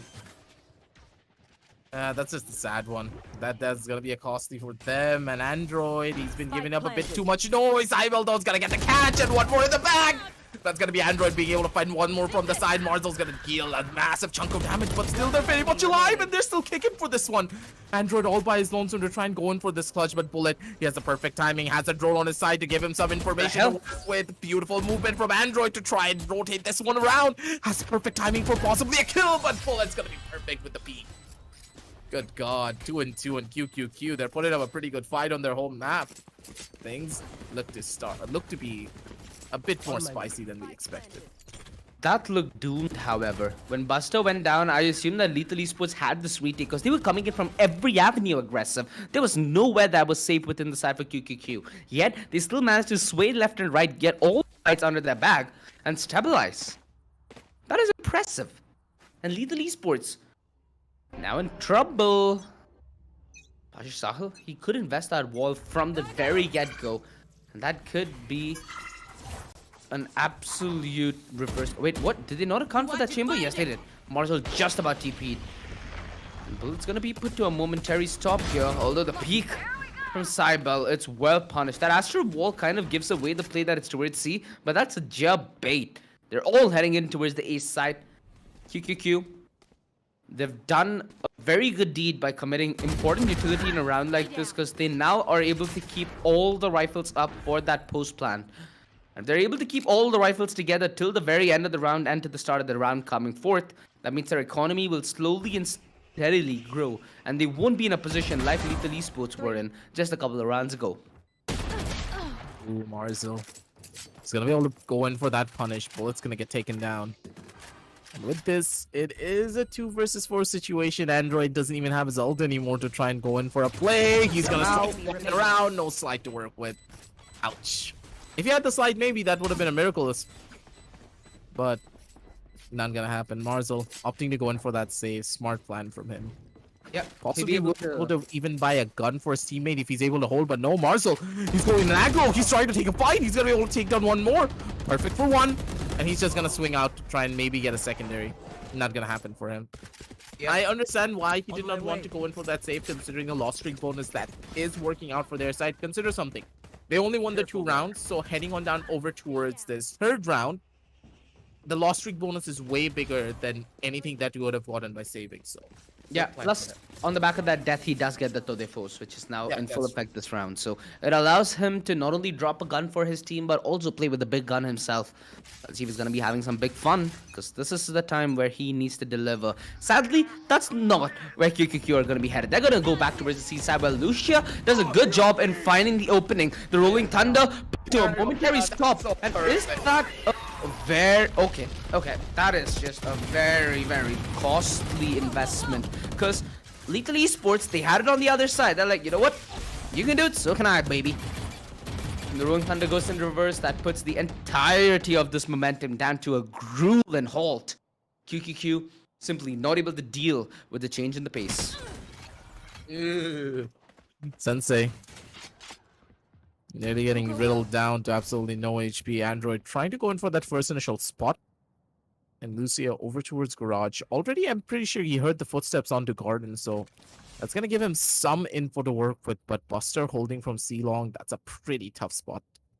The spike still in no man's land, so Buster needs to work his way up to try and pick it up. But immediately after that first initial bit of noise from the Sky Flash, that's all that they're really hoping for here. I have retrieved the spike. Getting that first bit. And with the Sky Seekers, they already know where the push is coming in. It's a seaside play. And Android, he just needs to hold it with his buddy. Possibly a kill side. Gonna be able to get it. That's a mow down. Sensei with the 4K with 30 HP remaining as well. 3-3 and Lethal. They take the start pretty well. Oh yeah, this is just a this is just a utility extravaganza that we got to witness in this round. Rolling Thunder from one side, Rolling Thunder from the other. Neon I have coming to in, give slowing props to down the Lucia pace. though for the paranoia, dude. That paranoia was game changing. Yeah, not only that paranoia, but also the slow from Android as well. You know, everything was going in tandem for Lethal Esports. They had the perfect ability to put a stop for this hit, and 3-3. Lethal Esports strike right back. Marcel has the operator, although every time there's been a sniper on Lethal Esports, that's not the way QQQ have been heading. Either that's due to fortune or just a very heads-up call. Very good trade by Cyber. That punishment on the aggression's there, but they've opted in to clear that B side and maybe play a little more of a retake. Pasha Sahil had just inched his way past that clearing. Well, Marzel still standing strong towards Link. The quick trades that ex-Metal Buster did try to pull off, keeps the advantage on the side of QQQ. Neural Theft to add on to that. Kali and Marcel well dealt with. It all leaves it on the hands of Lucia. Keeping his way across does make his way faster, but also not that doable of a clutch, so might contemplate saving that operator. Just want to make sure that he doesn't get anything done there. 3 and 4. Pretty standard in all regards. Both these teams are neck and neck, and the comfortability of being on that attacking side is finally showing. That Astra, such a menace to deal with in many more of these situations as well. It's not that easy to go up against an Astra at all, especially when the Astra is Pasha, who knows how to use his abilities in the best way possible. He just does not miss those timings, and that is what you love to see. Normally, we always talked about Astra right after the nerf that she's dead, she's not useful, but no, she's just way more balanced. It requires you to be smart in the way that you use your ability instead of just going willy-nilly. And Android, he got spotted at the worst possible second. If he just had a bit more time, he could have possibly gotten a kill onto Bullet. They've lost that early man, and again, Marcel. this due to the fact that they had inferior weaponry. Marcel, he is in a very good position to find that first on and never give up, and the backline slowly starting to close in. They're able to trade this out here, QQQ, but they're not in the... Okay, cool. They just found both the frags towards site. That opens the round up like there is nothing else that can put a stop to it. Lucia was a hero in their bonus, but at this point, anything else that he gets from this round will be a bonus, as he is dead to the taken. The amount of utility that they're dumping on. Oh god. Goodbye. God, that's just a synergy of utility right there. Good luck trying to go up against that anytime soon. The Astral Gravitational Well straight up into the shock. Yeah. Nah. I think Lucia took his hands off the mouse like there. that dude just Alt F4 and never come back to this game again. Really? I just alt tab and just load up some depressing, Bollywood music. Helps me. Yes, to hello some extent. darkness, my old friend. Nah, that's English, bro. I'm talking about Bollywood, something that actual dart behind it. Yes. Yeah, I gotta love that. Quick play towards A yet again, and this is something that QQQ did in the round prior, but this time it's Lethal Esports stacking up against very, very capable weaponry, and the position that they have set up towards A long, it's a bait and switch setup. Android needs to reap its rewards, but he's just simply not able to convert. A lot of these gunfights are taken preemptively, but Lethal, they're not the ones on the upper hand whatsoever though, as they take these fights. Lucia finally with a salvage mission, comes up with 3 of his own, and he needs to pop the squad to finish the clutch. Pasha Sahil, being both the star and the star placer, comes in to get the round and its closure. 6-3, QQQ, a very good resurgence. Initially, Lethal Esports looked real strong, but for the past 3 rounds, something has clicked, and it's enabled QQQ to perform above and beyond their expectations. They've gotten 6 rounds in this attacking half already. This is everything that they were hoping for in the first half. Now it's everything more that they want. I do believe that Android needs to slow things down a bit more.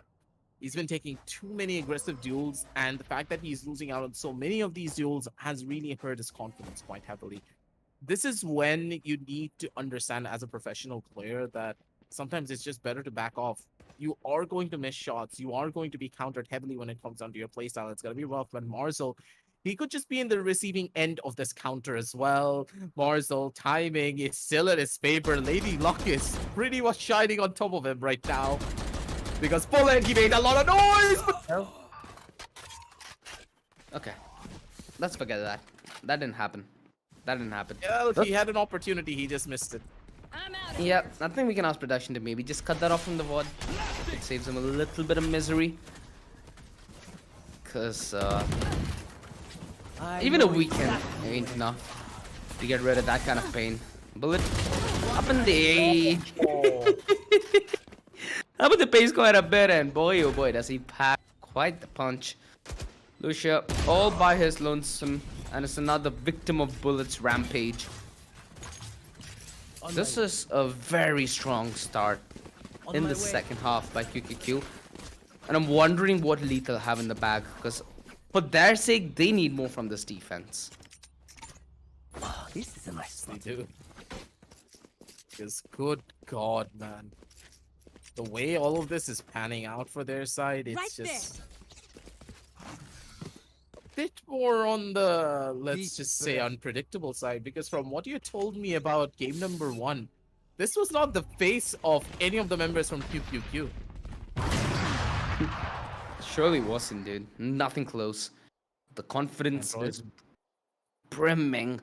Oh God, the QQQ, timing. although, yeah, the timing might be something Oh, that Buster Android knows.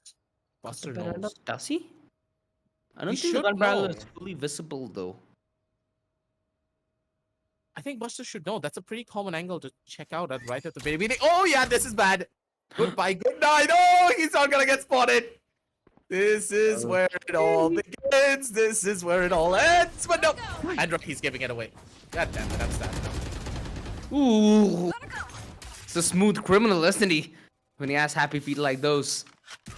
Made it out unscathed, surely a little traumatized. Now comes the hit. Now comes the utility.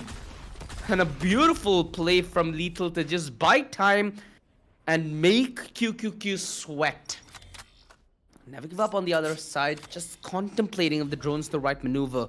But he thinks the better off.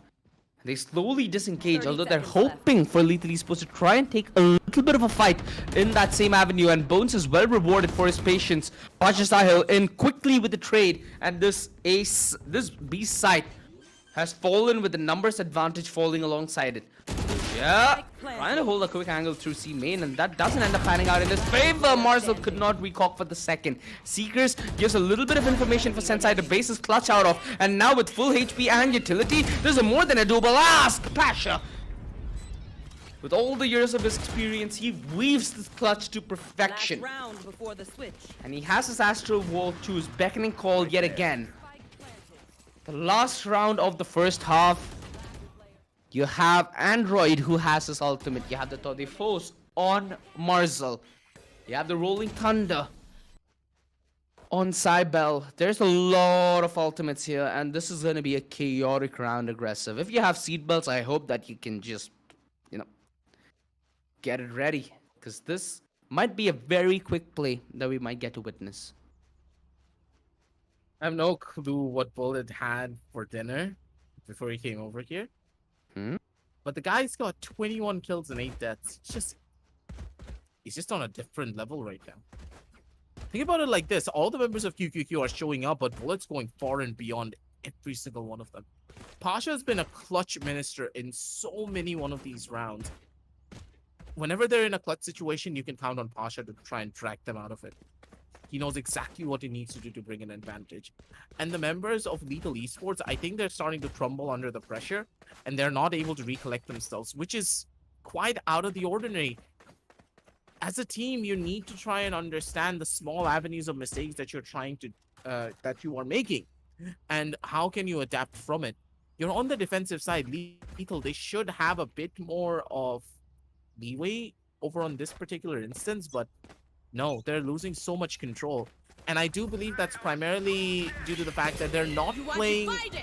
sorry, they are playing aggressive, but they're not really doing anything with it. The aggressive plays are not getting them anywhere. Yeah. We've seen Lethal Esports. What? deny such place when they were... never mind. Let's get that thought a little later. This Bullet finds the opening on Android, who had his ultimate ready and propped up.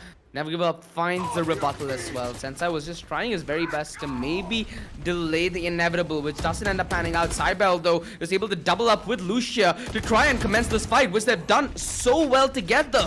Cybele, utility out in hand, and Boone is able to find a trade. Lucia, though, an absolute Chad so far. Pasha style yet again in that 1 versus 1, and it's Marcel who's with the shot in that Tode force. So it gives Pasha the opportunity to now commit that rotation, which he's being very quick about. Starting all the way over to that A side, where Marcel is trying to be slow and methodical with that approach.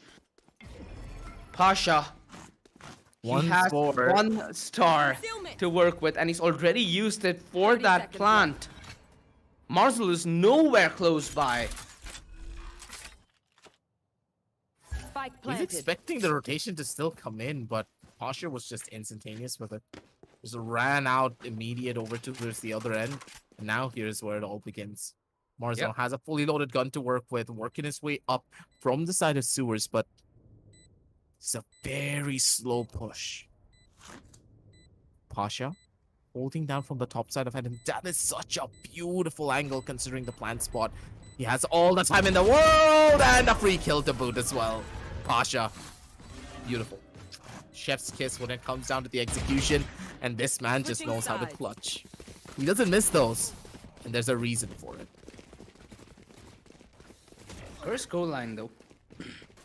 Lethal Esports now going to be on the attack.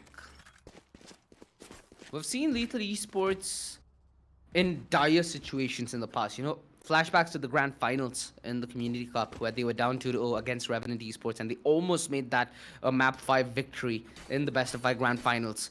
So they are a team that knows how to dig themselves out of a tough situation. This is when that knowledge is going to come to use.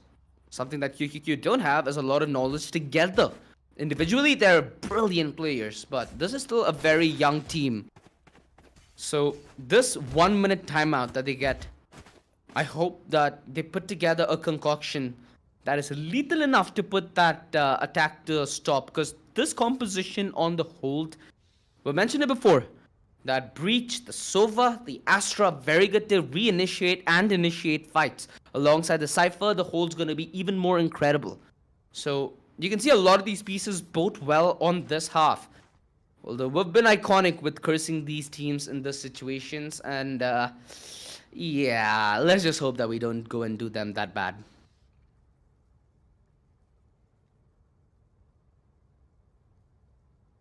It's a 3 and 9. Okay. As they're heading back towards the drawing board and trying to figure out exactly what they did wrong, let's take a couple of steps back and try to analyze what we witnessed from Lethal in the last prior half. I'm pretty sure I already told you, OG, that I didn't like the way that Lethal played their defense because they played aggressive, they tried to take map control, and 10 seconds later, they second-guessed themselves and gave that up. Why exactly? And you know for a fact the bare-bone fundamentals of the map of Haven is that you want to play aggressive on the side of defense. Exactly. It's a must. And if you do not do that, it's just even more of a problem adding up over and over. Already you can see Bullet, he got the first initial casualty right off the get-go. It's a 4 versus 5. And Lethal, they're on the back foot one more.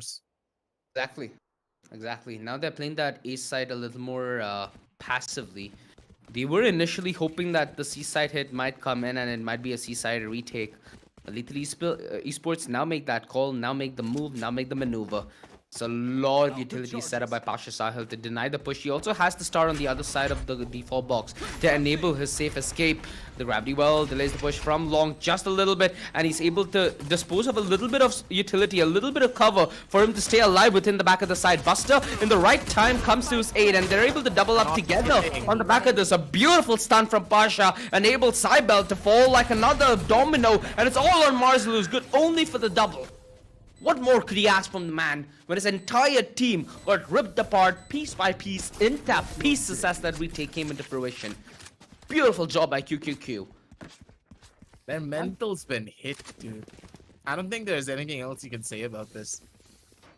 As a team, when you start missing shots like that, you know for a fact that the mental's just gone.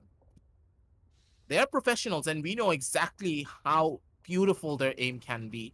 And when they start missing shots consecutively, those are no longer whiffs. Those are just you not having any confidence in your own capability.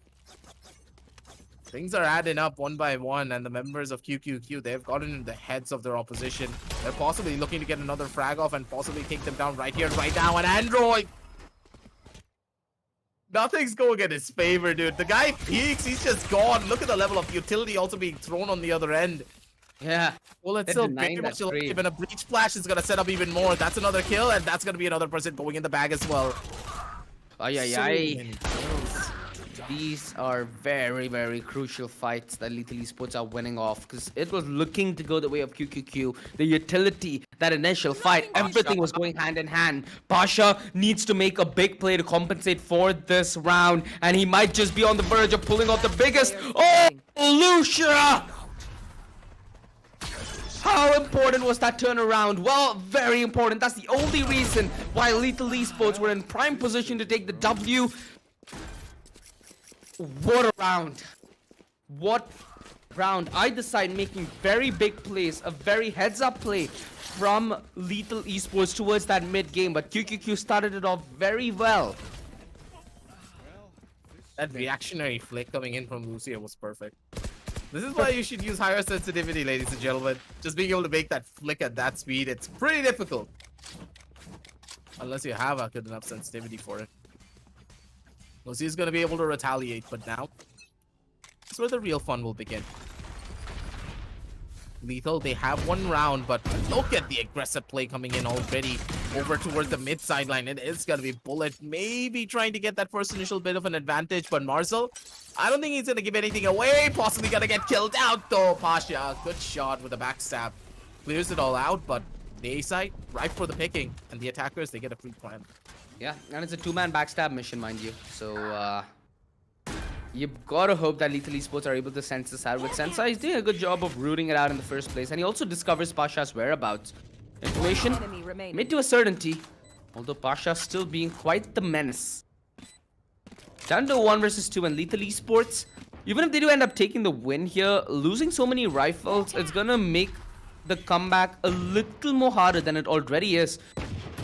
Which isn't a joke whatsoever. Lucia is able to finish off Pasha Sahel. They get the frag, they get the round 10-5. 5 rounds in consecutive fashion required for Lethal Esports to force this equalizer.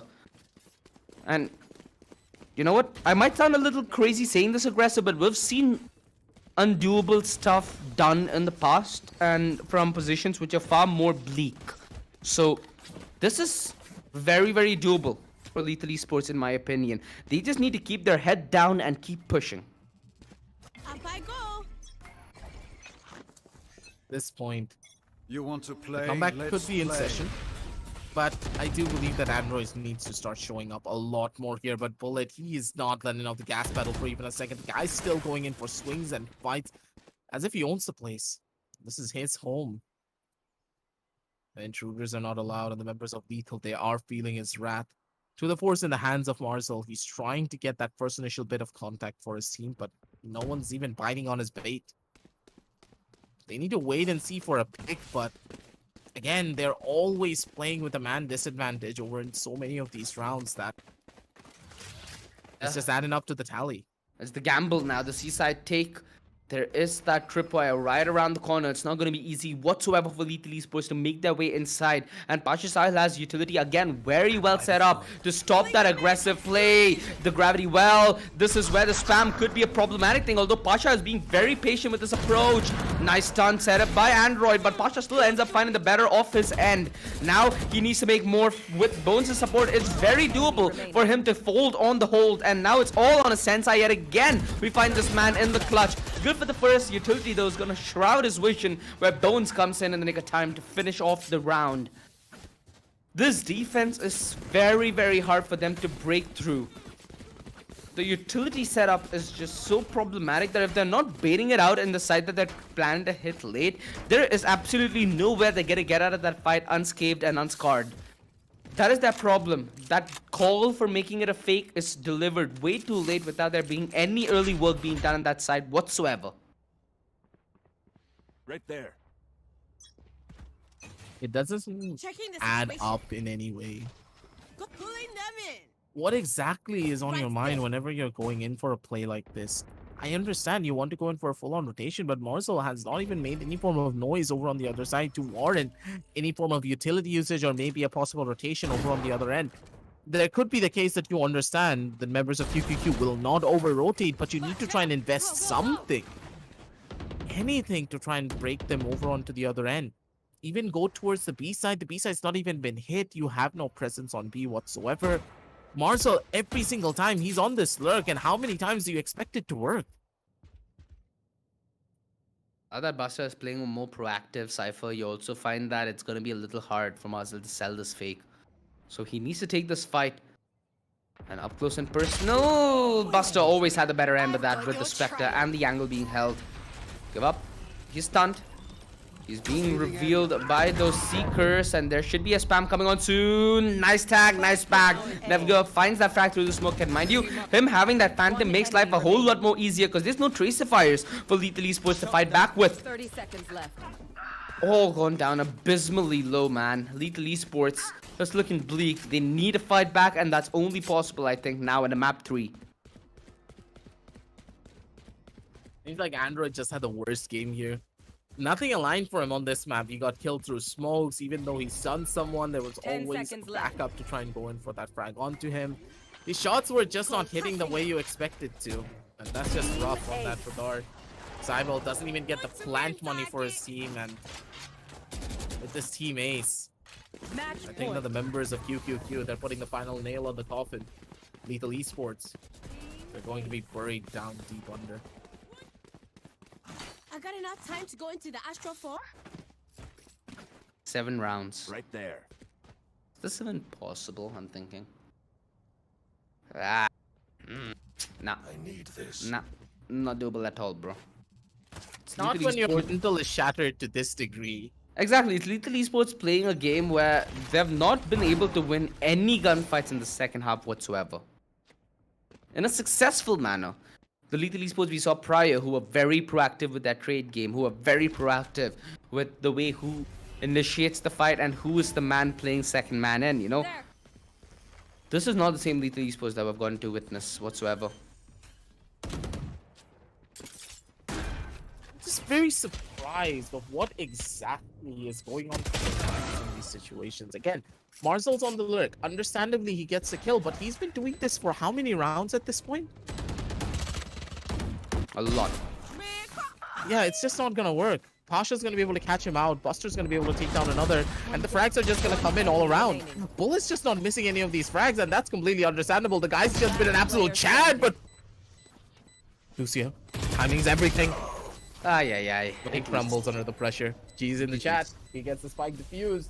And QQQ, they send us down over onto map number 3. This was just a perfect execution from them. They were able to punish the mistakes, and Lethal Esports, they were just not adapting. How do you not adapt to certain situations like this? You cannot go in for the same strats for like 5 to 6 rounds in a row. OG, that's not possible. As a professional team, you cannot make a blunder of this degree. Yeah, this is a Lethal Esports that's looking visibly shell-shocked. It is only Lucia who haven't managed to come alive with heroic performances in Haven. Other than that, the team was more or less silent. And that's very uncharacteristic once you have players like Android, once you have players like Marzel and Sensei in your roster. These are names that just absolutely dominate and take control of series, where that was absolutely missing. This time around, you saw a very, very well-coordinated attack from QQQ. On a map that they've drafted in, they seem to be very comfortable with the way the utility is supposed to be sprung in the gunfights. I think that's the more crucial aspect here. The first half is something that I think to some extent we can overlook. I'm not even gonna try debunking that because the way QQQ won, even I'm shell-shook. The first half was something that I expected LE to just win right off the bat, but okay. We're gonna sweep that under the rug. Let's go to the second half. Now this is where this is where the players were in a position where it was a little risky. Because let's say that Lethal Esports are now on the attack, right? It's Now you who has to deal with that pacing. It's now you who has to deal with what they have to throw to the wall. So them on the defense, they drafted accordingly. They had the Cypher, they had the Astra, and they had the Breach. These three agents and their ability to make setups on the defense is just so beautiful that if you can boil the time down, which is something that with the courtesy of the highlights, you can see that QQQ did so often, it just leaves your last hit so much in doubt and with so much weakness, which is something that I think was a glaring problem with Lethal Esports on their attack. Their defense, yeah, this lineup, it's hard to crack a defense like this. I'm super impressed with the way they played here on Haven. I'm having high expectations now from this best of three with the way they're gonna end it. They deserve a pat on the back, honestly, because of this. QQQ and Bullet, man, he was just on a different level for this, man. The man just did not know when to stop. Just look at this play. He was expecting it, going around the corner with a Blaze-Stone, right-clicking people out of existence. And Lethal Esports, they tried their hardest to try and turn things around from here, but it just didn't work. Look at the team play and synergy and coordination coming in. Look at the level of utility usage from Bones being able to set up his squad. Bones didn't even use a single bit of utility for himself throughout this entire game. The man's just been running around with his arm out as if he's gonna as if he's gonna throw something into a wall. He's been doing this for the entire game. He hasn't shot his gun at all in most cases. And when you have a player like that being so selfless, there's no way you're going to be able to beat him just by trying to take gunfights and going in for the same strats over and over again. Lethal, I'm extremely sorry to say this, but this was a blunder not really expected from you. Yes, of course, they can bring it back over on the third map because that's going to be a fresh new map with a fresh new mentality for their side. And I am damn sure that the members of Lethal can easily turn things around there. But... yeah. This cannot repeat again, especially on the map of Haven, where you have three sides, ample roots of strategy under your belt. Your strat book needs to be deep here. And for QQQ, their strat book wasn't anything out of the ordinary. They just played like three strats over and over again. And we know for a fact that the members of QQQ have like about 15 to 16 strategies that they can deploy any time. But did they really need to in any situation? No. Nothing really went wrong for their side, and then Pasha, he was a Chad. The guy just didn't miss a clutch. Yeah, one thing that I do want to point out in this matchup, especially on Haven, is the fact that Lethal Esports did play Haven very recently and with a very... In fact, it's the same composition that they drafted in this time as well. So, with the way that QQQ were playing, it looked like they, to some extent, did their homework. So they were anticipating a lot of the rotations, especially when they were on the defense duty, right? You saw the way the utility was set up on the ability to take that first contact fight and on the ability to make that last 40 seconds count as they're trying to commit to the hold. Like this time towards the seaside. The way that it was set up was just so brilliantly done without the need for anybody from QQQ needing to go a little overly aggressive to confirm information. So their awareness is just delightful. And this is the turnaround I was expecting. Now it's going to be pretty certain that whoever takes up that matchup against Metal Esports is going to well and truly earn that slot.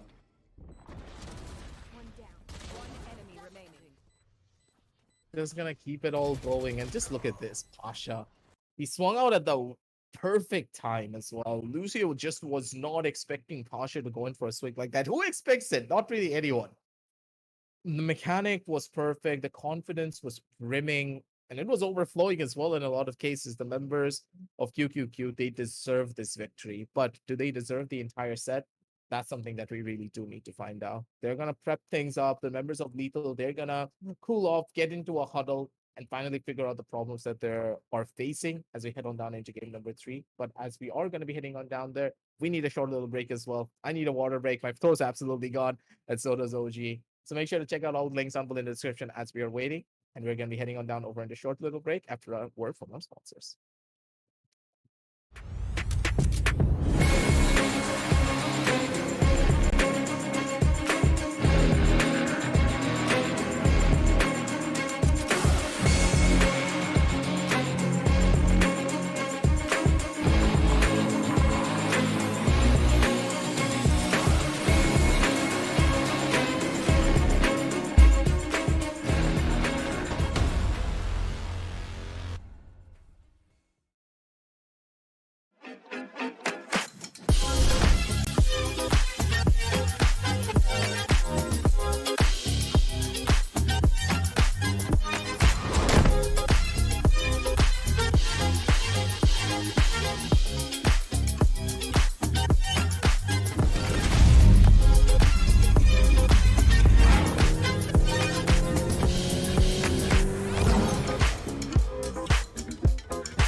the legends of memory and storage.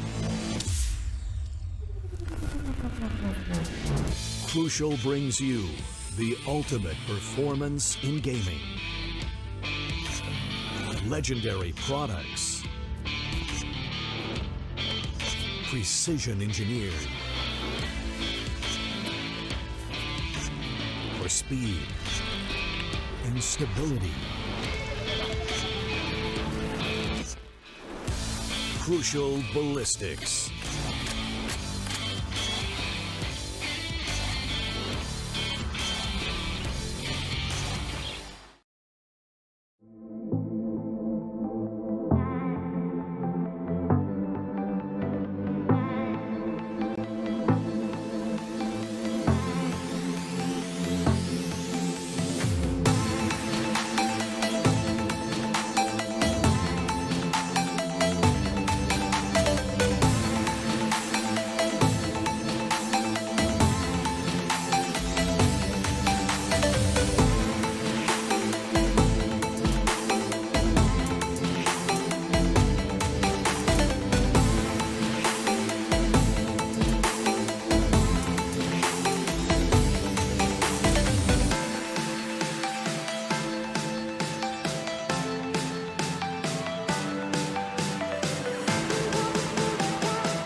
legends of memory and storage. Crucial brings you the ultimate performance in gaming.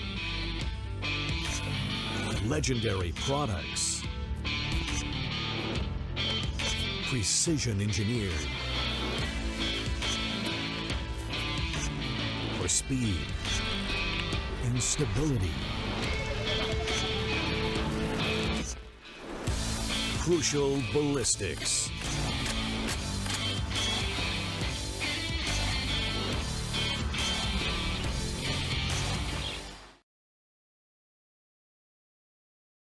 Welcome back, ladies and gentlemen, to the AMD Ryzen and Windows 11 presents the Esports Club Challenger Series, powered by Crucial. This has been an exhilarating game to decide who's gonna duke it off in that semi-final up against Metal Esports as we head to a map 3 in this best of 3, ladies and gentlemen. Lethal Esports bagged map 1 in quite a dominant fashion, but QQQ strike right back, and they strike back hard, making Lethal Esports look in a very, very doubtable spot. We head to this last map. No team in any semblance of comfort, aggressive. I know this is not how you planned today evening and night, but I'm pretty sure that this is at least going to help you get some good sleep alongside some good dinner, because these teams are surely having a feast.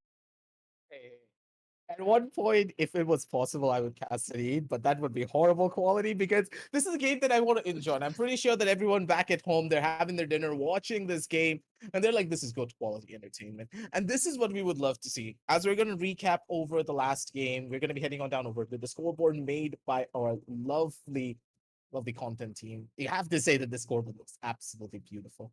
Yeah, They've but done what an was even more incredible job. beautiful? I have not seen this yet, so this is the first time I'm seeing this. We saw it on the group chat, but goddamn, with the animations itself, it looks insane. You gotta give it to this though. What's more beautiful is the way that QQQ were able to shut down Android. That is true. Like, Android couldn't do anything, and when his mental got shattered, he had no way of coming back from it. You know, when you say that I'm just having a really bad map, this was the definition of a bad map, but we can't even blame him at all. Yeah, he was well countered. That's all you can say, because he was the second man and he was most of the time the trade. And when the first man dies, that's when the utility actually comes diving in. So, Android, even if he wasn't the first man for some of those duels, the ability for him to get anything along the lines of a refrag and keep the ball rolling for his team was next to impossible. And yeah, his attempts clearly show in the scoreboard. Tried his very best, but well put together by QQQ. Map 3, baby. Let's also take a look at that map pool, because it's been a little time from since we started off all the way back in map 1, right? Like I said, Lethal Esports, a very dominant showing in Bind Haven. Quite the contrasting picture to now draw into this map 3 of Ascent, which, if you know anything about South Asian Valorant, this is like the bread and butter. This is our staple. So, yeah, now I can't really sure whom do I put my finger on. Ascend. Whenever we look at this map, it's just a bit more on the, let's say, one-dimensional approach to how you try to execute on this map in particular, the way that you turn things around, and what are the different avenues that you can even go in for. Think about it. You have the mid, you have the B main, you have the A. You just need to try and change your timing and the way that you utilize your utility to gain some space. That's primarily the gist of this particular map.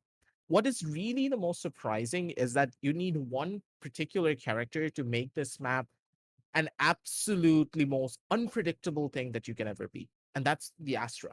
The Astra, the way that the Astral Divide can play up is beautiful for your post plans. It's incredible in setting up entries as well. And it denies so many different avenues for both the attack and on the defense that the Astra is just a must have pickup. And a lot of the teams, especially when you consider the international region, have defaulted over to the Astra in comparison to the Omen. Yes, of course, NA, they love their Omen in a lot of these different cases, but you can understand why Astra is so powerful. That level of utility is unmatched.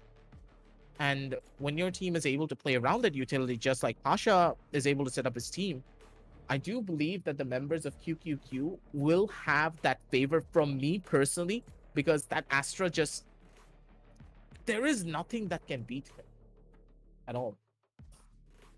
Okay, kind of get where it's coming from. Although the Omen does have its fair share of benefits, the paranoia, especially on Ascent, super useful as you're trying to hit sites. You not only get the ability to blind towards B main and take that initial fight, but as your team's committing, you have the paranoia towards Gen, towards Switch. There's a lot of ways that you can find the controller to be disposed of on Ascent, which is the beautiful thing, right? You can also from time to time maybe switch things over, but your draft very reliant on what the controller is going to be. And in the sense of initiators, that's also a market where we see a very big difference on Ascent, right? We see some people comfortable Select with your more agent. initiator, with more information based initiators, so you're always going to see a Sova or a Fade. And time to time we do see the KO. This time we're going to get to see it locked in from either side. That difference in terms of having the extra sentinel is where I think Lethal Esports might have a small upper hand. They have both the chamber and the Killjoy, which is both a good thing on the defense and on the offense, especially on the defense especially. But you can find ways to make the Killjoy useful on the offense. On the defense, that B side is going to be far more bolstered up in terms of the utility that it has and the ability the Killjoy can bring to the hold. Alongside that, this draft from Lethal Esports is heavily reliant around utility, right? That's something that we saw QQQ kind of perform on the map of Haven. So I'm interested to see a lot of conflicting storylines, but a lot on the line as well for all the individuals on the server to decide who's going to take that matchup up against Metal. It's going to be map 3 of Ascent, ladies and gentlemen. So lay back, sip on your juice, have some popcorn. It's going to be a long night for both me and Aggressive. It's going to be a fun night for maybe 5 of these players to go and rejoice after this. All that I know is the next 1 hour is filled with a lot of stake on the line. Let's see who's going to get the upper hand, as it's going to be Lethal starting off on the attack duty. Yeah. Now it's gonna start over with both of the composition being very standard, but I would really like to ask you, OG, what's your opinion of having a Sova over the Fade? What we have seen in recent times is that Sova has slowly started to fall off the meta for Ascent in particular, and a lot more of the, let's say, unconventional teams who have been trying to replay a different form of a strategy have started to pick up the Fade. And what do you think is the reason behind this? I really want to ask you that. To some extent, the information that you do get on Ascent, it's very, very viable for you to get that mid to short range information and take your fights off it. You know, it's something that a lot of these teams are using to play a little more volatile, especially towards the early and mid game. Very viable on this map, considering retakes are also close in the grander scheme of things. If you compare this to a map like maybe even I'm trying to think what other very long range maps can be added to the tally. Icebox is one of them to some extent, where Sova is very useful. Fracture, but Sova really isn't that useful on that map as an initiator. You'd much rather have a Breach. Breeze, yeah, I think Breeze is a very good example of when things are very long range, right? That's when the Sova is really useful. So that contrasting difference within the maps kind of dictate where the Fade's going to be relevant. And on a map like Ascent, based on how you pick and choose your fights based on your initiators, you know, whether it's the Sova or whether it's the Fade, it's more or less dependent on that criteria. Other than that, I feel like if you're a duelist and then you're trying to play off your initiator, everything else is more or less the same. That is completely true. Plus, I do believe that Fade having 2 Prowlers is pretty much equivalent to having 1 drone, considering how much the drone has been nerfed in recent times. Now, before, the drone was able to completely clear out about 3 to 4 different corners, and now you can barely clear out 2 before you just need to drop out. Yeah, you do have the luxury of getting that tag, but Fade just gives you even more information than the Sova in the current meta when you think about it. The only thing good about the Sova is the recon bolt. And even that has a pretty long cooldown when you consider things. Yes, of course. Yeah, yes, of course, the Fade Eye is a little bit weaker on that regard because it can easily be destroyed, but there are a lot of lineups for it that can completely change the tides of a battle. Ooh, My kind of God. boing. Are you sure, buddy? You okay over there? Oh god. That is an unfortunate start for Marzel and Metal. I keep saying Metal because of Buster, but QQQ, very, very, very strong on this hold. That doesn't be good for the first. Chill, bro, chill.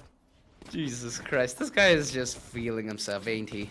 Past few games that we've gotten to witness from Lethal Esports were mentioned that their ability to bounce back from a tough situation is something commendable, and this is when they truly need to start feeding into that well.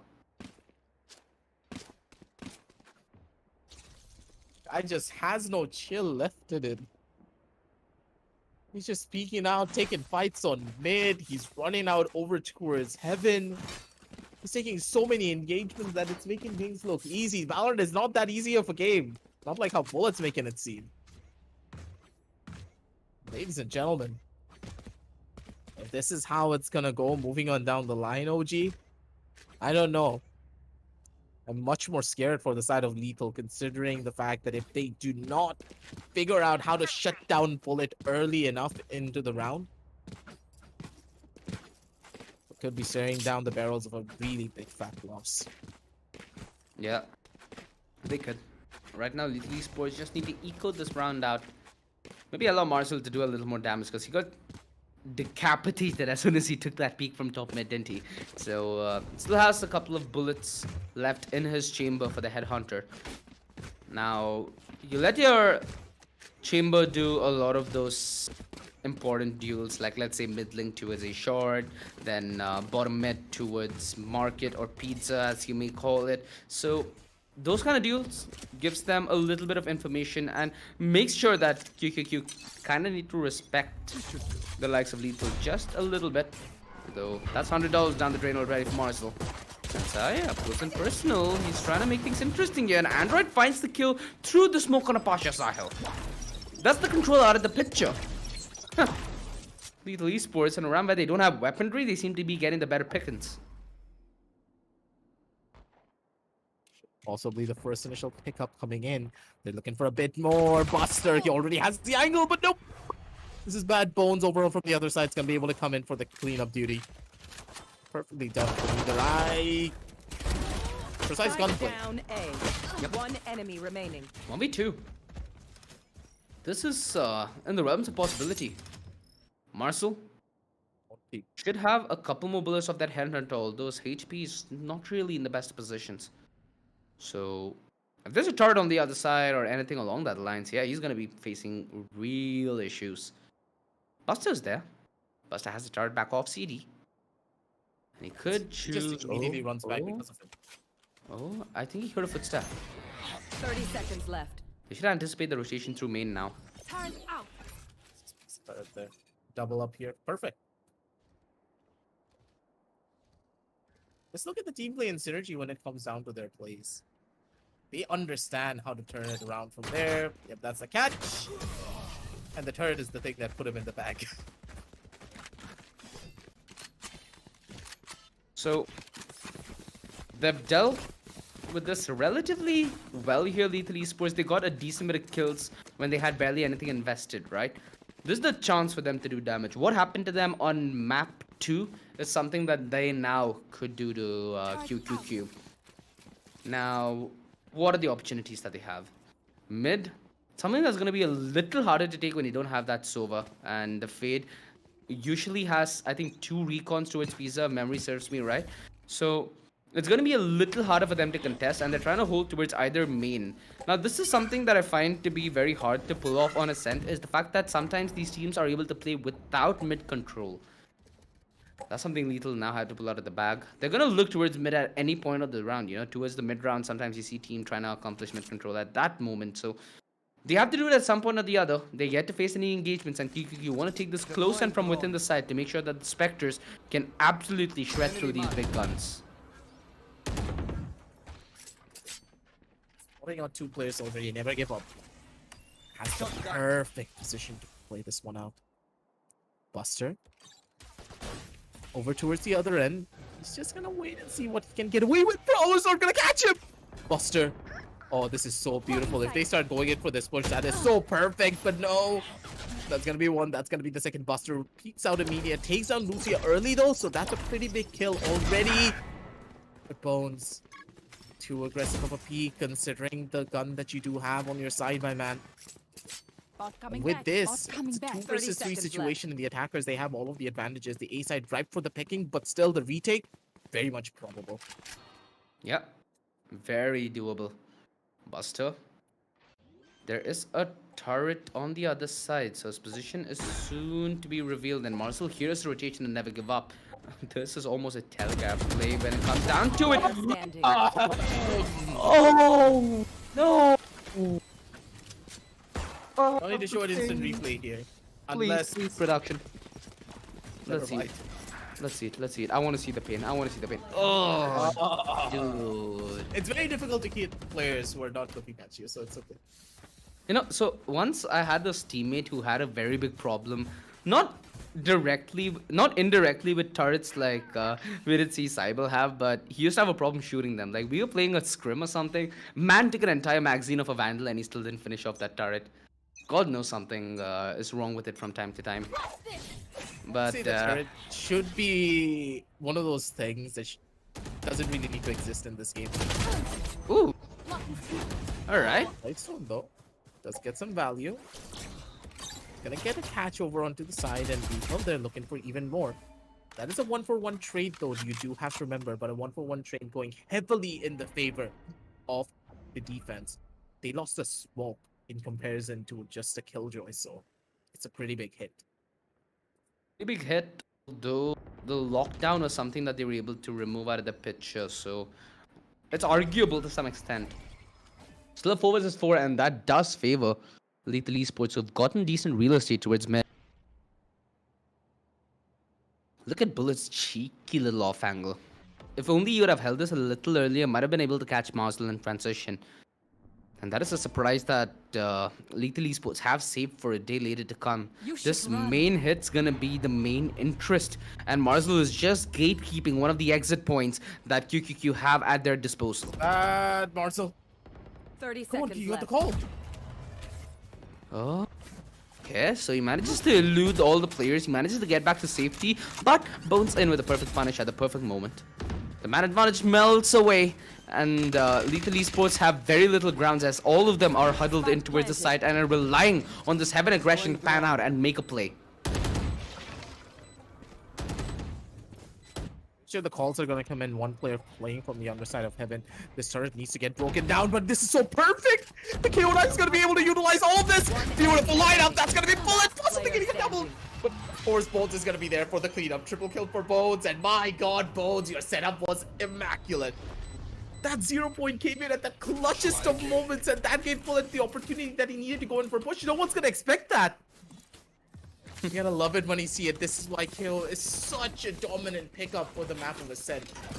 These are the type of plays that this one character allows you to do. But yeah, a little bit of a sus spray from Bullet, but he did his job perfectly. He caused the disruption that Bones needed for the final pickup.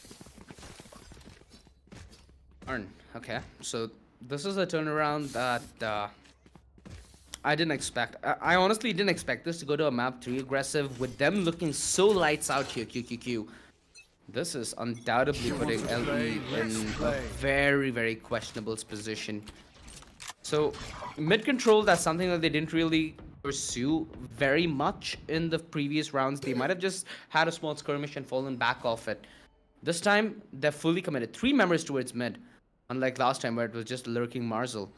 This time, Marcel has that Tote Force as well, which allows him to take a lot of these fights at this range, which, in all honesty, does push QQQ a little back. If you're Bullet and you have that Bulldog, you do not want to face that Tote Force. And the setup towards the A side's pure utility. This is nice stuff that we're going to get to see from QQQ. If Lethal Esports hit this A side, I hope that they fake and then commit. Because if they go all in, yeah, there's a lot of things that QQQ have to throw back right at them. Good for the execution over from short, and this is going to be pretty good. But nope, that's going to be possibly not going to be able to find a flag out of it though. Pasha, a little bit of a wet spray. That's going to be a costly one. Lucia with a double, and they take it down over to a 4 versus 2. Beautiful execution over from the side, catching on both of the players, and Android, he can just wait and use all of his skills to get him the advantages. Last player remaining on the side is going to be Bullet, and yep, that's going to be a death over from the other end. Cybele's going to be the thing that shuts him down, and a 3-2 scoreline now finally with the members of Lethal Esports clawing their way back. One step at a time. That's all that you need to think about here. One more round and they equalize. And I'm pretty sure that the equalization will happen guaranteed because the members of QQQ, they don't have any economy to work. I was so surprised with the way some of those fights went because I was relying on Pasha Sahil to play passive for that kind of a play. You know, you were seeing so much utility on the minimap, and the fact that they still resorted to that early gunfight and to play contact off each other is astonishing. Okay. That was a rude awakening. I think is the only word that can captivate the feeling that's certainly got to be coursing through Bullet's mind at this moment. Sure, it's an inferior buy. They're trying to take risks here, QQQ. Not necessary that when you take the risk, the reward comes hand in hand. One enemy remaining. This is a cleanup crew and Lethal Esports. Exactly the kind of round that they needed to shift the tides and to finally hope that good times come their way.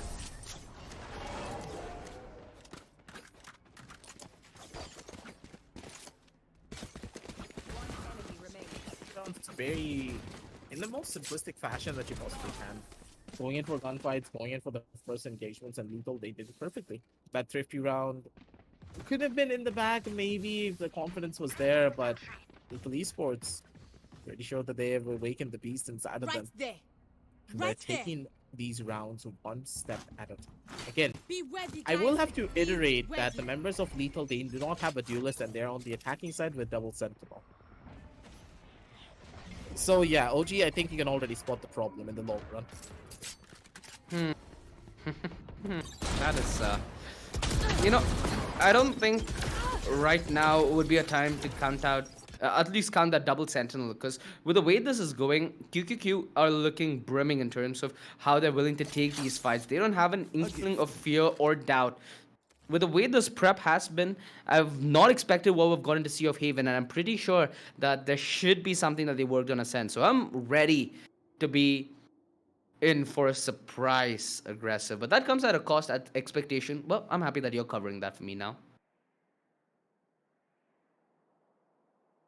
So let's try to go for that slow lurk over from the side of mid, but again, you have to say the utility usage is perfect from both sides, but now it's all up to the Sova. Never give up. He's gonna be able to survive. Going for another frag. Bone's gonna be coming in at the backup. And Android, he's gonna give away a little bit of noise over from the side, but never give up. Playing from inside of the smoke. That's gonna be absolutely perfect. Pasha, this guy has such a massive 30 brain to seconds place left. it as a One star. enemy Straight up remaining. in towards the side. Perfect utilization of game sense. And Marcel, he has nowhere to run and nowhere to hide because of that double P. Again, look at Pasha. Look at the way that he played that round. Would you expect an Astral Star to be right in the middle of the site where he placed the Nebula? This Nebula alone turned things around for his team. Yeah. Gave him a little bit more of a breathing window towards the backside there, never give up. Just able to make brilliant work out of. And like you said, brilliant utility usage from either team, right? Either KO popping the ultimate, and it kind of did hurt QQQ initially. Although, yeah, after that front line attack did end up breaking on the back of Sensei's death, you never really saw the rest of the team being in a position where they can recover. A lot of simultaneous fights kept sure that all hands on deck are already preoccupied. Bones with a double spray, and that's why sometimes the Phantom does end up becoming the better gun. But it's only when it's close ranges like this that doink, yeah, that's something that you do not want to see again. Again, Lethal Esports, they are trying to contest main quite a bit. That's been a recurring trend. This time though, they're firmly punished and they have no mid control to compensate on the back of it for. So no punish whatsoever. Lethal Esports are gonna have to work off turning this big deficit of numbers around, even if they want to get close to playing the objective and playing the plant. Gonna be an easy feat whatsoever here. Marzel, he catches Bones, was a little bit too unaware of his surroundings, but down, Bullet's B. gonna be able to take the refresh regardless. Player standing. Pretty good shots on either end, and Buster, it's just about the cleanup duty here. Last player rating is gonna be Cybele and Pasha. Again, he just doesn't miss those frags. He knows what to do, he knows what to expect, and immediately with the pickup, they get another round, 5 and 3, and the members of Lethal, yeah, now they're feeling the crunch because their money is down in the doubles. This is, again, a very crucial part of the game for QQQ. They did this in map 2 of Haven, where a couple of crucial round victories ended up giving them so much momentum that Lethal Esports were in a crippling blow from, right? Yep. Now this is a very important round. The money that they had built up over the last 3 rounds is now pretty much gone. They're looking at their last couple of buys to maybe turn things around from here, but if they lose this, things are not going to be looking that good for the long run. They still have a couple of more rounds to go though, so maybe, just maybe, things could be better for them. I got the spike. This is a very important lockdown that Cybele now could use. We've not seen much of the lockdown from either side just yet, at least not as much action, and this is the round where all that changes. There is the lockdown on the other side. When did it he's gonna place the Killjoy lockdown immediately, right? He's gonna wait for this plant, I think. He's gonna buy as much time as he can. You never want to swarm across a field that's RGB in that Carla, although this is a very heads-up play from QQQ. On the back of so much utility, they end up taking so many of these gunfights, which then pan out in their favor because of the chaos. And the Hunter's Fury, late from Never Give Up, allows Buster to then secure the frag on Lucia. Heck, they might not even need the lockdown in this case. I don't think they will. Sensei's position's already been spotted. The last 2 players very low on HP. Here comes a shock dart straight in the front of Android. Speed. They feel the static. And I'm pretty sure the members of the attack, they're gonna feel the pain and the hurt as well. Sensei still gets a frag. Sensei's gonna be able to find one more. What the hell? You made this very much probable. One for his team. Sensei.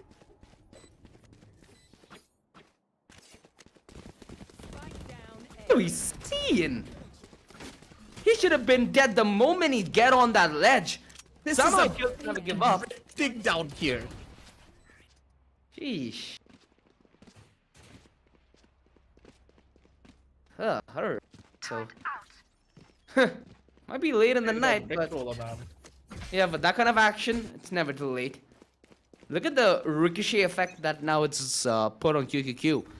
Buster is low on cash. Bullet now needs to try and play off the. Oh no! Bullet! No, Bullet. Bones finishes off that kill. That is a heartbreaking kill, Steel Bones. But it's something that needed to be done because of that Tote force on Marshall, right? It was so easy for him to snap out of that situation. They get that frag secure. They get the man advantage. They might be at the weaponry deficit. Although they still have a lot of utility on the back here. Killed my bot. Buster? Why? No need. He had so much utility set up as well. And now it's all on Pasha Sahil. Sure, this man's been an absolute Chad, but this is just putting too much expectations on the man's shoulders. Yeah, that shoulder is bound to fall off if you put so much pressure on it. 3 versus 3. We've seen Lethal Esports pull off games and round from bigger odds. Another chance, and this time it's Lucia who's trying to go in with the big play. Does he cancel that TP? Not Sensei who's joining him in that low ground, whereas it's a very good shot from Bones. Android was just visible for merely a second, and they double down on Sensei. It's all up on Never Give Up, and as Lucia has been the hero, he had to come at the ultimate to reposition then towards mains, and then the Shrouded Step. Never Give Up though, not a Shroud of Inkling within its mind to give him the benefit of the doubt, but Lucia still wins that gunfight. The controllers from either side stepping up big time for their teams to be in a position of relevance as Lethal Esports yet again force the equalizer in unforeseeable fashion. All on the back of that one clutch. Team morale is a massive part of this game. And as soon as your team gets that taste of victory, even from your teammates, you just cannot make it up anymore. That's the boosted momentum that you want, and the members of Lethal Esports, they're riding on that wave. It's incredible to watch how Lethal Esports, from going down in the most horrendous way possible in game number 2, are coming back with so much force in game number 3. Crossfires are beautiful, individual plays are just through the roof, and they're gonna keep on going. This B-side, though, pretty dangerous to be in considering it's a 4-man stack. So Right here. let's see how they move forward from here. Yeah. This is a game where you have to account for the unaccountable. And the Sheriff sure might be a part of that picture. I've seen more unpredictable things before aggressive. And Lethal Esports on the verge of making what looks to be a predictable play.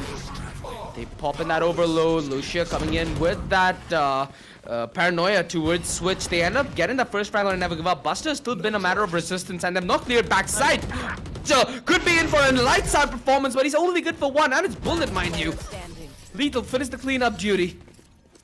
And that is the end of that stack. round They're in able the to get half. Sensei back on his feet. Yeah, he has his gun bolstered to him. The last round of the first half, if things stay this even, this is gonna boil down to a very fine details aggressive. This second half suddenly becomes a whole lot sweatier. Last round was an eco, so now they're going to be able to go in for the full buys. Bullet has picked himself up an operator, the first operator on the defensive side, mind you. So, yeah, that's going to gain some value. Immediate pickup over towards the mid side, possibly, but Android, he just pre-fired the smoke. He got a freebie. Face your Almost makes it fear! look easy, doesn't it? Right now, it has to be a very, very Hail Mary play that QQQ are hoping for. They have the lockdown, they have the Astral Wall. Utility does make this a doable task, but they need to get that revive back up on their KO. Pachasal needs to deny the swing, but it's just a little too late. Lethal Esports still find the better end of that trade, as they have that two-man advantage. Android using all the utility in the world to just buy a little more time, as it's an angle well held by Cybel. Oh, stop! He gets the double lockdown.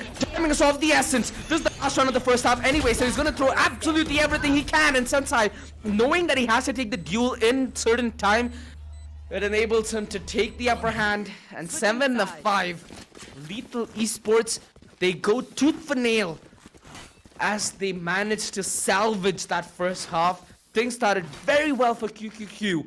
Still though, Lethal Esports end up with a 2-round lead, and now on the defensive side with this double sentinel setup, it's going to be a nightmare for QQQ to, dissect. QQQ though have been in a position of nightmare for the past hour when they had Bind as a, questionable start to this best of 3. So for them to fight back, I have all hopes. Although Lethal, this is the side they've been waiting for. What is their answer to what's been a QQQ show so far here in this best of 3?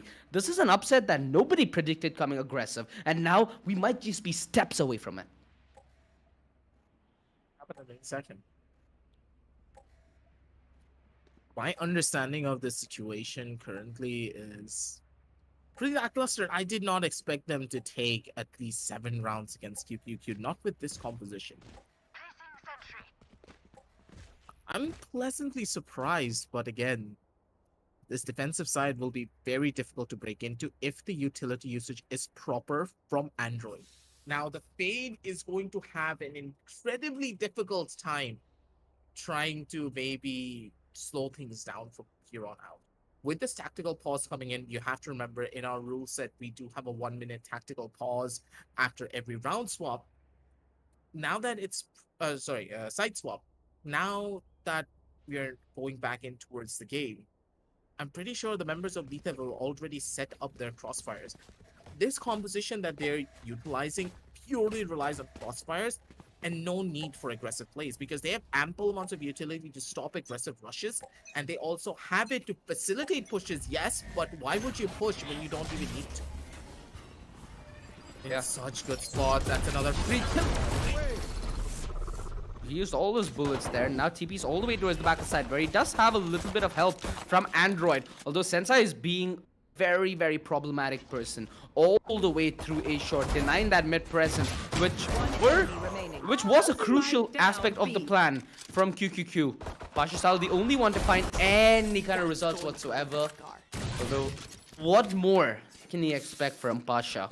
How much more can he expect from Pasha? Dude, how many times has Pasha done this with a classic? The guy has a classic in his hand and he's killing 3 to 4 players consecutively.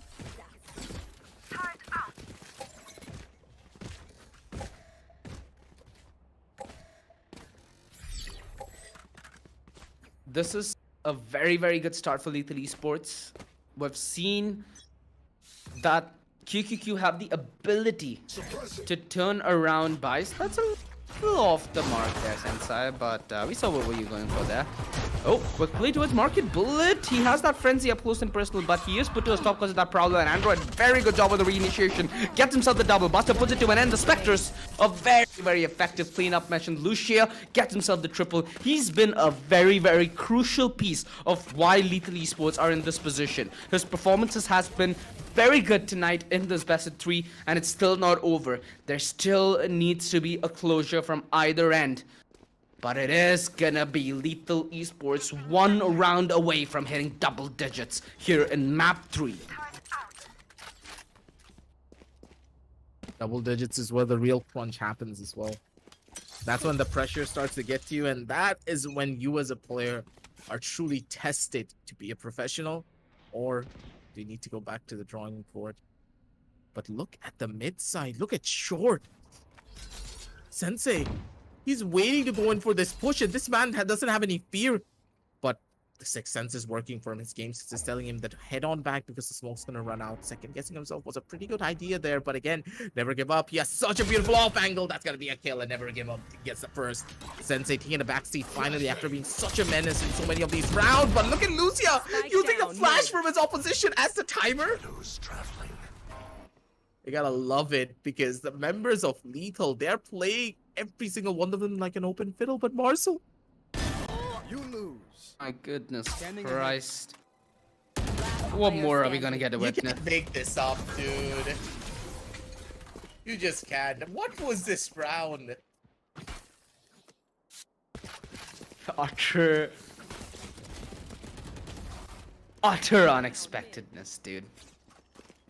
The fact that they overlook angles like that, you need at least something in the way of maybe utility to help guide your way through a funnel point. So I'm just trying to think as much as I can to give the benefit of the doubt to QQQ. The only problem is, yeah, they might be given a little bit of leeway considering how their performance has been throughout this best of 3. This is 3 rounds that Lethal need to secure their matchup against Metal. So there's not a lot of wiggle room now for QQQ. Sure, they've been a very lethal force, but they have very little time now to prove their worth and prove their mettle. And this hold from the Killjoy towards A allows so much focus to be in towards side because of the utility setup. There's a lot of setup towards tree, and Sensei doesn't have the 0 point. That drone is going to discover a whole lot more than you expect. Bones gets the first, and now Cyber comes on the swing. The Phantom gives him the double. Never give up, quick with the trade. 2v3 though, the number is still fading away for QQQ. There's going to be Buster who needs to come up with an magnanimous play. Wait, what? Oh no! There we go. The first comes in Android. Quick with the trade, and Marcel finds the other on the side. Dude, this is pandemonium. Consider yourself 5 and 11, something that we are not really suspecting at all, because after the game number 2, we believed that QQQ had an opportunity to turn things around, but no. This is the home map, seemingly, for the members of Lethal, and they are making sure they send a message to everyone out there. And when you look at the scorecard as well, just staring at Lethal and their numbers, 15, 15, 15, 12, and 12, everyone's showing up. There's not a single outlier who's having an astounding performance compared to the others. The frags are equal. And if a team is playing on this level, and they're this dead even, you know for a fact that the squad, they're highly in tune with each other. For this double sentinel that you did allude to before, proven to be quite the force here on the defense. And it's something that QQQ still haven't been able to overcome. Yet to gain a victory in a round here at the second half. Ooh, Sensei. Nice jump spot. At least confirms the presence towards mid. Lucia. Is he using this TP just as a recon dart? Yeah, more or less. Wanted to know what the position at A main is looking like, and he's gotten a very, very clear view. The positioning here from QQQ is very funny because they have the ability to split B, they have the ability to burst A, they have the ability to cut rotations. They have a lot of opportunity, but we've seen on so many occasions with the opportunities so optional. You get to a point of indecisiveness where you might not pick a single option. They've gone back to that A-shot split. This is where a lot of utility might come to a stop. That KO ult is absolutely on point, and Lucian not anticipating where he gets shot from. Cybele though, an immaculate hold as he finds himself the triple, and soon to be the quad, whips out the classic, and that's a very, very well put together defense. Lethal Esports are proving to be quite the menace and are sending a strong message. Lethal Esports are here to play and medal. There will come that day. Didn't will be the lever, especially when you consider what happened in the Community Cup. Yeah, the Metal versus Lethal game was not something that Lethal wanted to be in, but now this is where it all starts. QQQ, they put up such a good fight in so many different occasions, but I don't think they have it in them to win out on 7 consecutive rounds, so try and turn things around from here. It's a long story, and Buster, especially with his own utilization of the ultimate, it's gonna be pretty good. A pretty tough spot to be in. I do believe that the shrapnel can break it now, but yeah, so that fragment I think was just an inch off. So I decided using that lockdown. Although Lethal Esports, are they going to anticipate the re-engagement is the question. A lot of utility committed now by Pasha Sahel as the push does now come in full fruition. The Nightfall coming in from the side of QQQ. It does certainly give them a small opportunity for them to strike, although they need to see past the smoke to see where the trail leads them. Sensei is not going to give them that luxury whatsoever, and every member from Lethal Esports except for Marzel is here on this defense. QQQ, they might just find themselves out of this qualifier 1. They find themselves out of this. Lethal Esports proceed further and will have their matchup against Metal in the semi-final. Wow, this was QQQ utterly devastated in that second half. They seem to have no semblance of hope whatsoever. A 13-5 victory. Considering the start that we did have here on Ascent, I'd be like a madman if I told this 30 minutes ago. we were not mentally prepared for something like this, especially on the second half. But again, you have to consider something. Both teams, they were dead even. But at the end of the day, it really did come down to the composition. I already foreshadowed the entire thing as soon as I saw the double sentinel composition. This happens every single time. And this composition has been picked up by Optic. And, you know, Optic Gaming from the NA scene, they always pick up this composition for the map of Ascent now in comparison to going for that jet. Primarily because the chamber in the current meta can act as that jet. And if you're able to give enough utility to the members who are normally going in for engagement, especially through the usage of the KO and of course the Fate, then do you really even need the jet for entries? Because brute forcing your way into a site is not really as important as it used to be, primarily because the KO nullifies a lot of the utility that the defending sentinel can really hold. And as soon as you get that catch, you can push your way in, not really have that problem on the back of your mind, oh, I need to break into the site and possibly get that initial entry. No. I love the strategic prowess that Lethal put into this. And because of that, they were able to take it all away. As we head on down over towards the highlights, we're going to be able to relive all of those moments all the way from the top, because Lethal, they deserve to be put on this reel. Every single one of them, they showed up. Initially, QQQ, they had a phenomenal start, but right after that first initial round, everything just turned on its head. For sure. With Marcel showing up, then Android finally coming back alive on the Fade as well. They needed that. And as soon as Android started putting up the numbers, Lethal, they were in prime position to take it over. I think it was, what, 5-3, the turning point for Lethal Esports in that first half. They were able to bag a lot of crucial rounds and make it a 7-5 first half, which, all things said and done, like you said, with the composition on attack, that's impressive stuff, don't you think? So they were able to get a decent bit of what I'd like to call safety net in the first half, and it turns out they didn't even need it. They didn't need it whatsoever. But the way Lethal Esports played their defense, they played a flawless defense today, and that was visible not only in the impact but also in the scorecard, which will be later on visible, because there was not a single round that QQQ were able to then get on the attack. This round as well, dude. Yeah. We lost our nuts harder than the We lost our nuts harder than the squirrel in Ice Age. One enemy remaining. Yep. Let's play. Good God, this was just insanity. Sensei, I do believe that the downfall of QQQ happened after that round. Sensei just got so overconfident that the boy didn't miss a single bullet after that round. He was on fire. And good God, was his team ready to follow the momentum that he set it. Yeah, and this is where Lethal Esports started shutting the door, didn't they? That pistol round in and of itself, dude. The well orchestrated hold at the B side. And sometimes this is a tendency of a team that really doesn't have a dive bomb, is what I could put together. When you have the draft that QQQ have, as soon as the jet dies, there is just nobody to commit past the utility towards the site. And that punish was always visible when D3 Esports punished early on. So they just knew exactly what the members of QQQ were trying to go in for as well. And I will have to say that strategically QQQ, they felt very, let's say, out of place on this one. No mid control to be established in a lot of those different rounds, and when they did establish the mid control, they barely utilized it. Like, look at this B main push right at the end.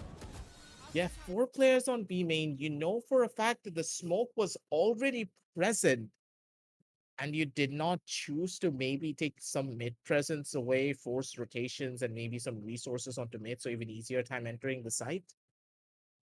As we head on down over towards the scorecards, and look at this beautiful scoreboard once again. Both of the Killjoys just had a phenomenal game.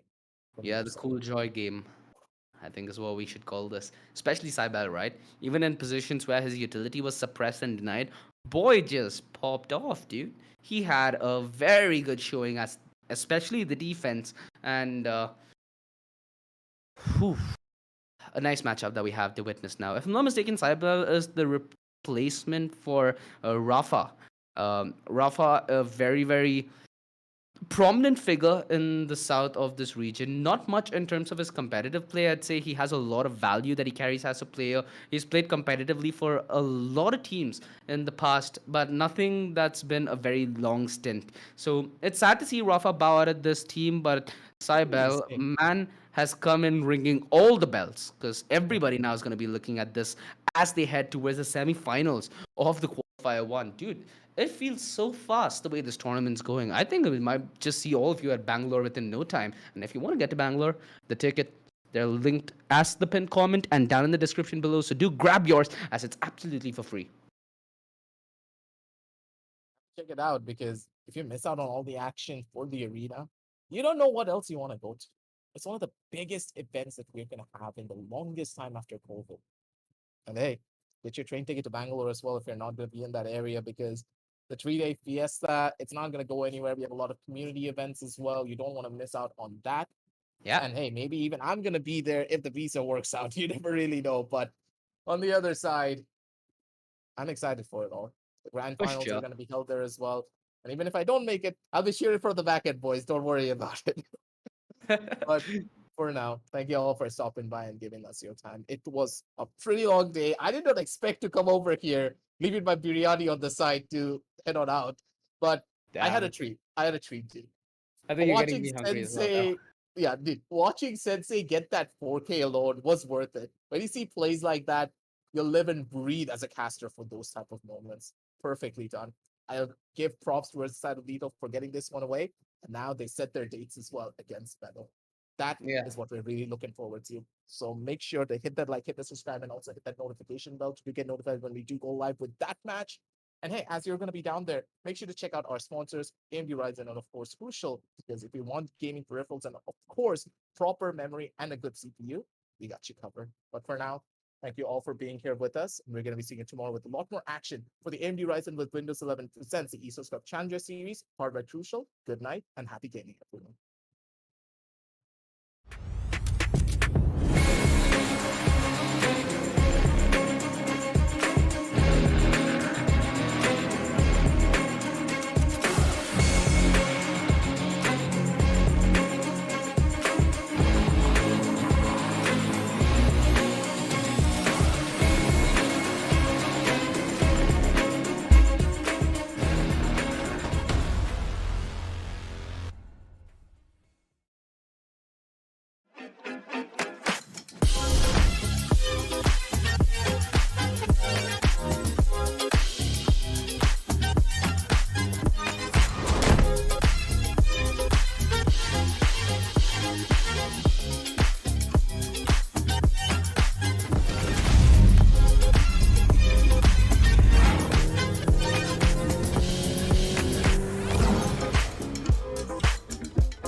legends of memory and storage.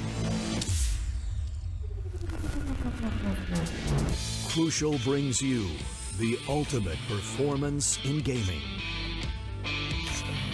Legendary products.